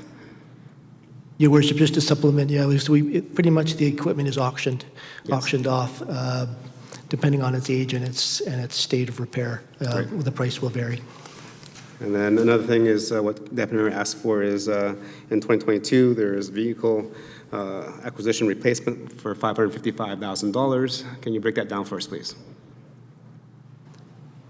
Your Worship, you ask if I can break down the $555,000, which pieces of equipment are included in that? Is that your question? Yes, I think Deputy Mayor asked for that. He would like to know so that he can actually tell people when it says. All my answers, or all my questions answered. We can bring that back to tomorrow. I don't need a specific breakdown. That was plenty. Thank you. Okay, thank you. I thought I heard Deputy Mayor said that he would like to know, and his residents would like to know as well, to see what we're spending that money on. Yeah, no, I think the answers provided can paint a pretty good picture for people. Okay. Any other questions for clarity and understanding from members of council? Okay, Councillor Anderson, go ahead. Thank you, Mr. Mayor.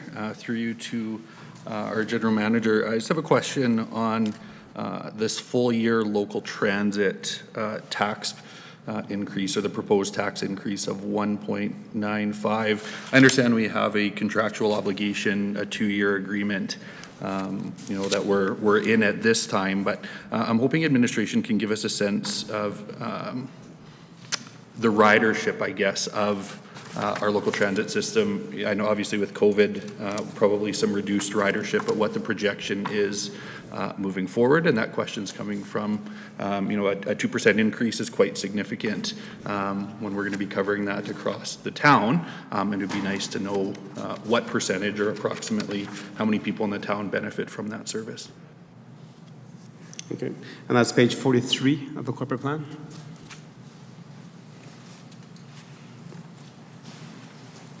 Thank you. And members of council, if you can just reference a page number for administration so they can just turn to that page. And then, so that is under tax impact 1.95% for a full year of local transit service. Your Worship, through you to Councillor Anderson.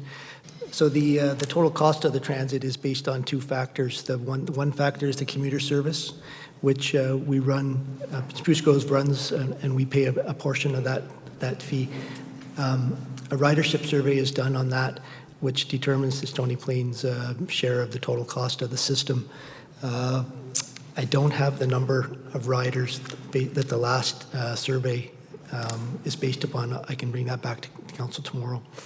On the local service side, again, this is, we do have a fairly modest revenue estimate in there. We've been, with the COVID and also a partial year this year, it's very difficult for us to estimate the annual revenue for 2022. However, what you see in front of you in the recommendation is the combination of somewhat of a conservative cost estimate, plus the cost of running the commuter service, the local service, plus some of the town's costs in addition.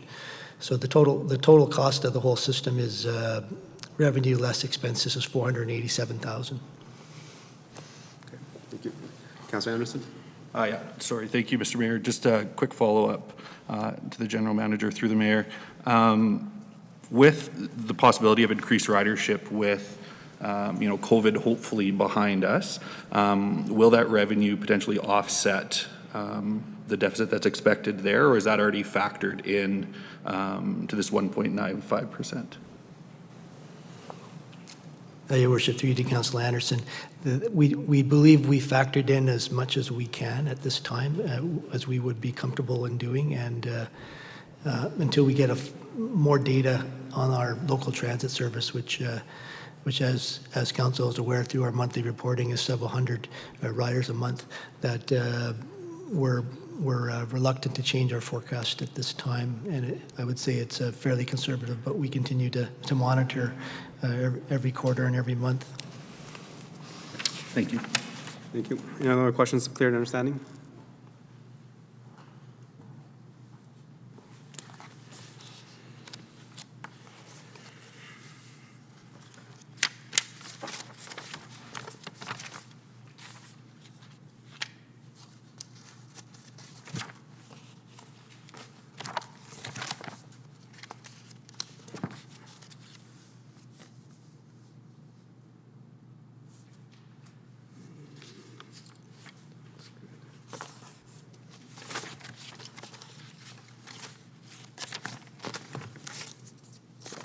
Page 77, please.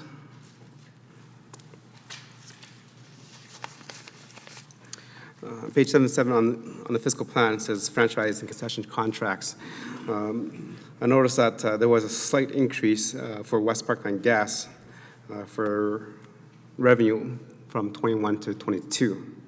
There's zero increase for ATCO and Fortis for 2022 year.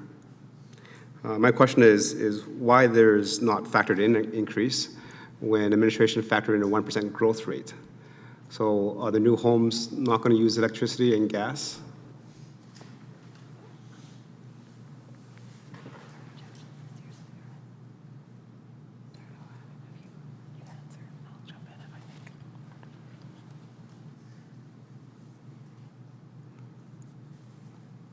Thank you, Your Worship. My apologies. Thank you. Back to you, through Your Worship and all of council. So the franchise fees, we have remained the same. You're right, we did project growth. However, the numbers that we're seeing right now are not quite where we had anticipated for this year, and so there's a multitude of reasons for that. Energy efficiency, appliances, and all those things are getting put in place in homes, and so that's reducing the amount that franchise fees and consumption that is occurring. And so we were hesitant to increase as well for the growth because we're not convinced that we're going to see those dollars come to fruition.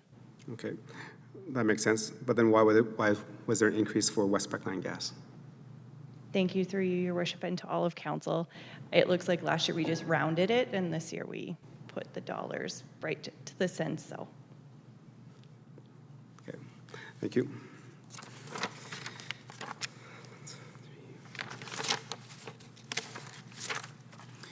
Any more questions for clarity and understanding? Okay, members of council, we are scheduled for 5 hours tonight. from 4:30 till 9:30. So we can take a recess and then come back to make motions, considerations, and debate the corporate plan, or we can take a recess and come back tomorrow at 4:30. Your thoughts, Councillor Anderson? I'd love to take a recess and come back tomorrow. Okay. I'm open to either, Mr. Mayor. I just am curious if you could give us an idea what we would be debating. Things are laid out so crisp and clear. From my viewpoint, even having gone through this in the past, I'm going, I don't know what I would argue with here, really. And I don't really want to see another counselor bounce in and ask or whack 50 items out of this budget, and all the rest of us are sitting here looking rather strange. I really would like meaningful interaction, but the questions I ask and heard the others ask sort of answer any concerns that I had. So we could even almost finish this up tonight. Okay, thank you. Councillor Laurie? Thank you, Your Worship. I'm in favor of getting a good sleep on it before we start getting into debate. I do think there are a couple of items that may require some further debate and discussion on their inclusion. There's potentially councillors who maybe are thinking about some additions or things like that. So I think we've had some great information tonight, some great feedback tonight, a great presentation. I would agree it's a very clean, crisp budget that has very few things that I think people could pick apart. So I do appreciate the work that's gone in from administration and presenting it so the way that it is. But I'd recess to come back tomorrow would be my preference. Okay, Councillor Loyens? I'm in agreement. Recess and come back tomorrow morning, Councillor tomorrow Fletcher? afternoon. Councillor Fletcher? Yeah, I tend to think a bit like Councillor Laurie. I'm used to going into the debating with yourself, Mayor, and Councillor Laurie, and I do expect that there will be some changes being made here and some motions put forward. So having a good night's sleep and getting to think about what we've just had debate on, or basically questions, I think will give us a good position tomorrow at 4:30 to be back here and on our A game instead of our B game tonight. Okay, thank you. Deputy Mayor, since you're the current Deputy Mayor, I'll give you 2 votes, so you can veto anybody else out if you like. So that I'm friends with everyone at the end of this, I'll go with what everybody else has said this evening, and I say recess and come back tomorrow, twice. You're out. Thank you, Deputy Mayor. I'm playing a very, very good political card there. Just before we go, members of council, turn to page 9, please. To administration, there is the highway development strategy. And I appreciate that. I think that's one of their intents is to build up the commercial area around the highway development on 16A. However, through the intermunicipal or regional, the tri-regional municipal plan or whatever it's called, we looked at growth and development within our 3 municipalities. Highway 628 was identified as an area of interest for highway commercial, especially on 628, where we have the Tussock subdivision area special plan approved. Is there any way that this would actually look at that as well as growth happens? I understand with Highway 16A, it's already been developed, so it's kind of trying to figure out what fits in there. But with Highway 628, it is not developed yet. So we have the opportunity to design by choice of what we want to see go there.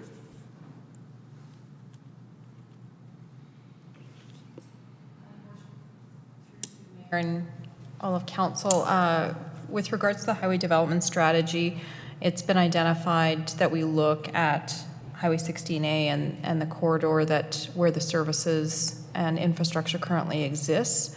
And your suggestion, your comment with regards to looking to the future of 628 and the future development there, my recommendation would be that would be a future consideration of that strategy, and that the immediate need around investment and business development attraction should be focused where services and infrastructure currently exist to fill those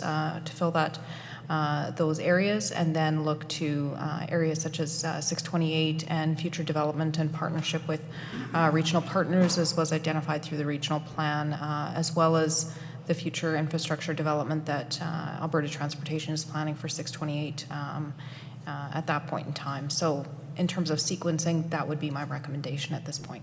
Okay. And so with that, what would be a cost to do a kind of a highway development strategy on 628? As you drive through on 628, there's quite a few lots that are adjacent to that are for sale. So if we want to be ahead of the game and, like I said, design our region as we see fit instead of having it just pop up, that does make sense in terms of shovel-ready, getting what we want in terms of strategic planning. How much does that cost? Your Worship, off the top of my head, I would suggest that we would probably bring back a number for you with regards to that and prepare that. It could be potentially similar to what's been proposed, but not having anything prepared at this point in time, I would hesitate to settle on a number at this point in time.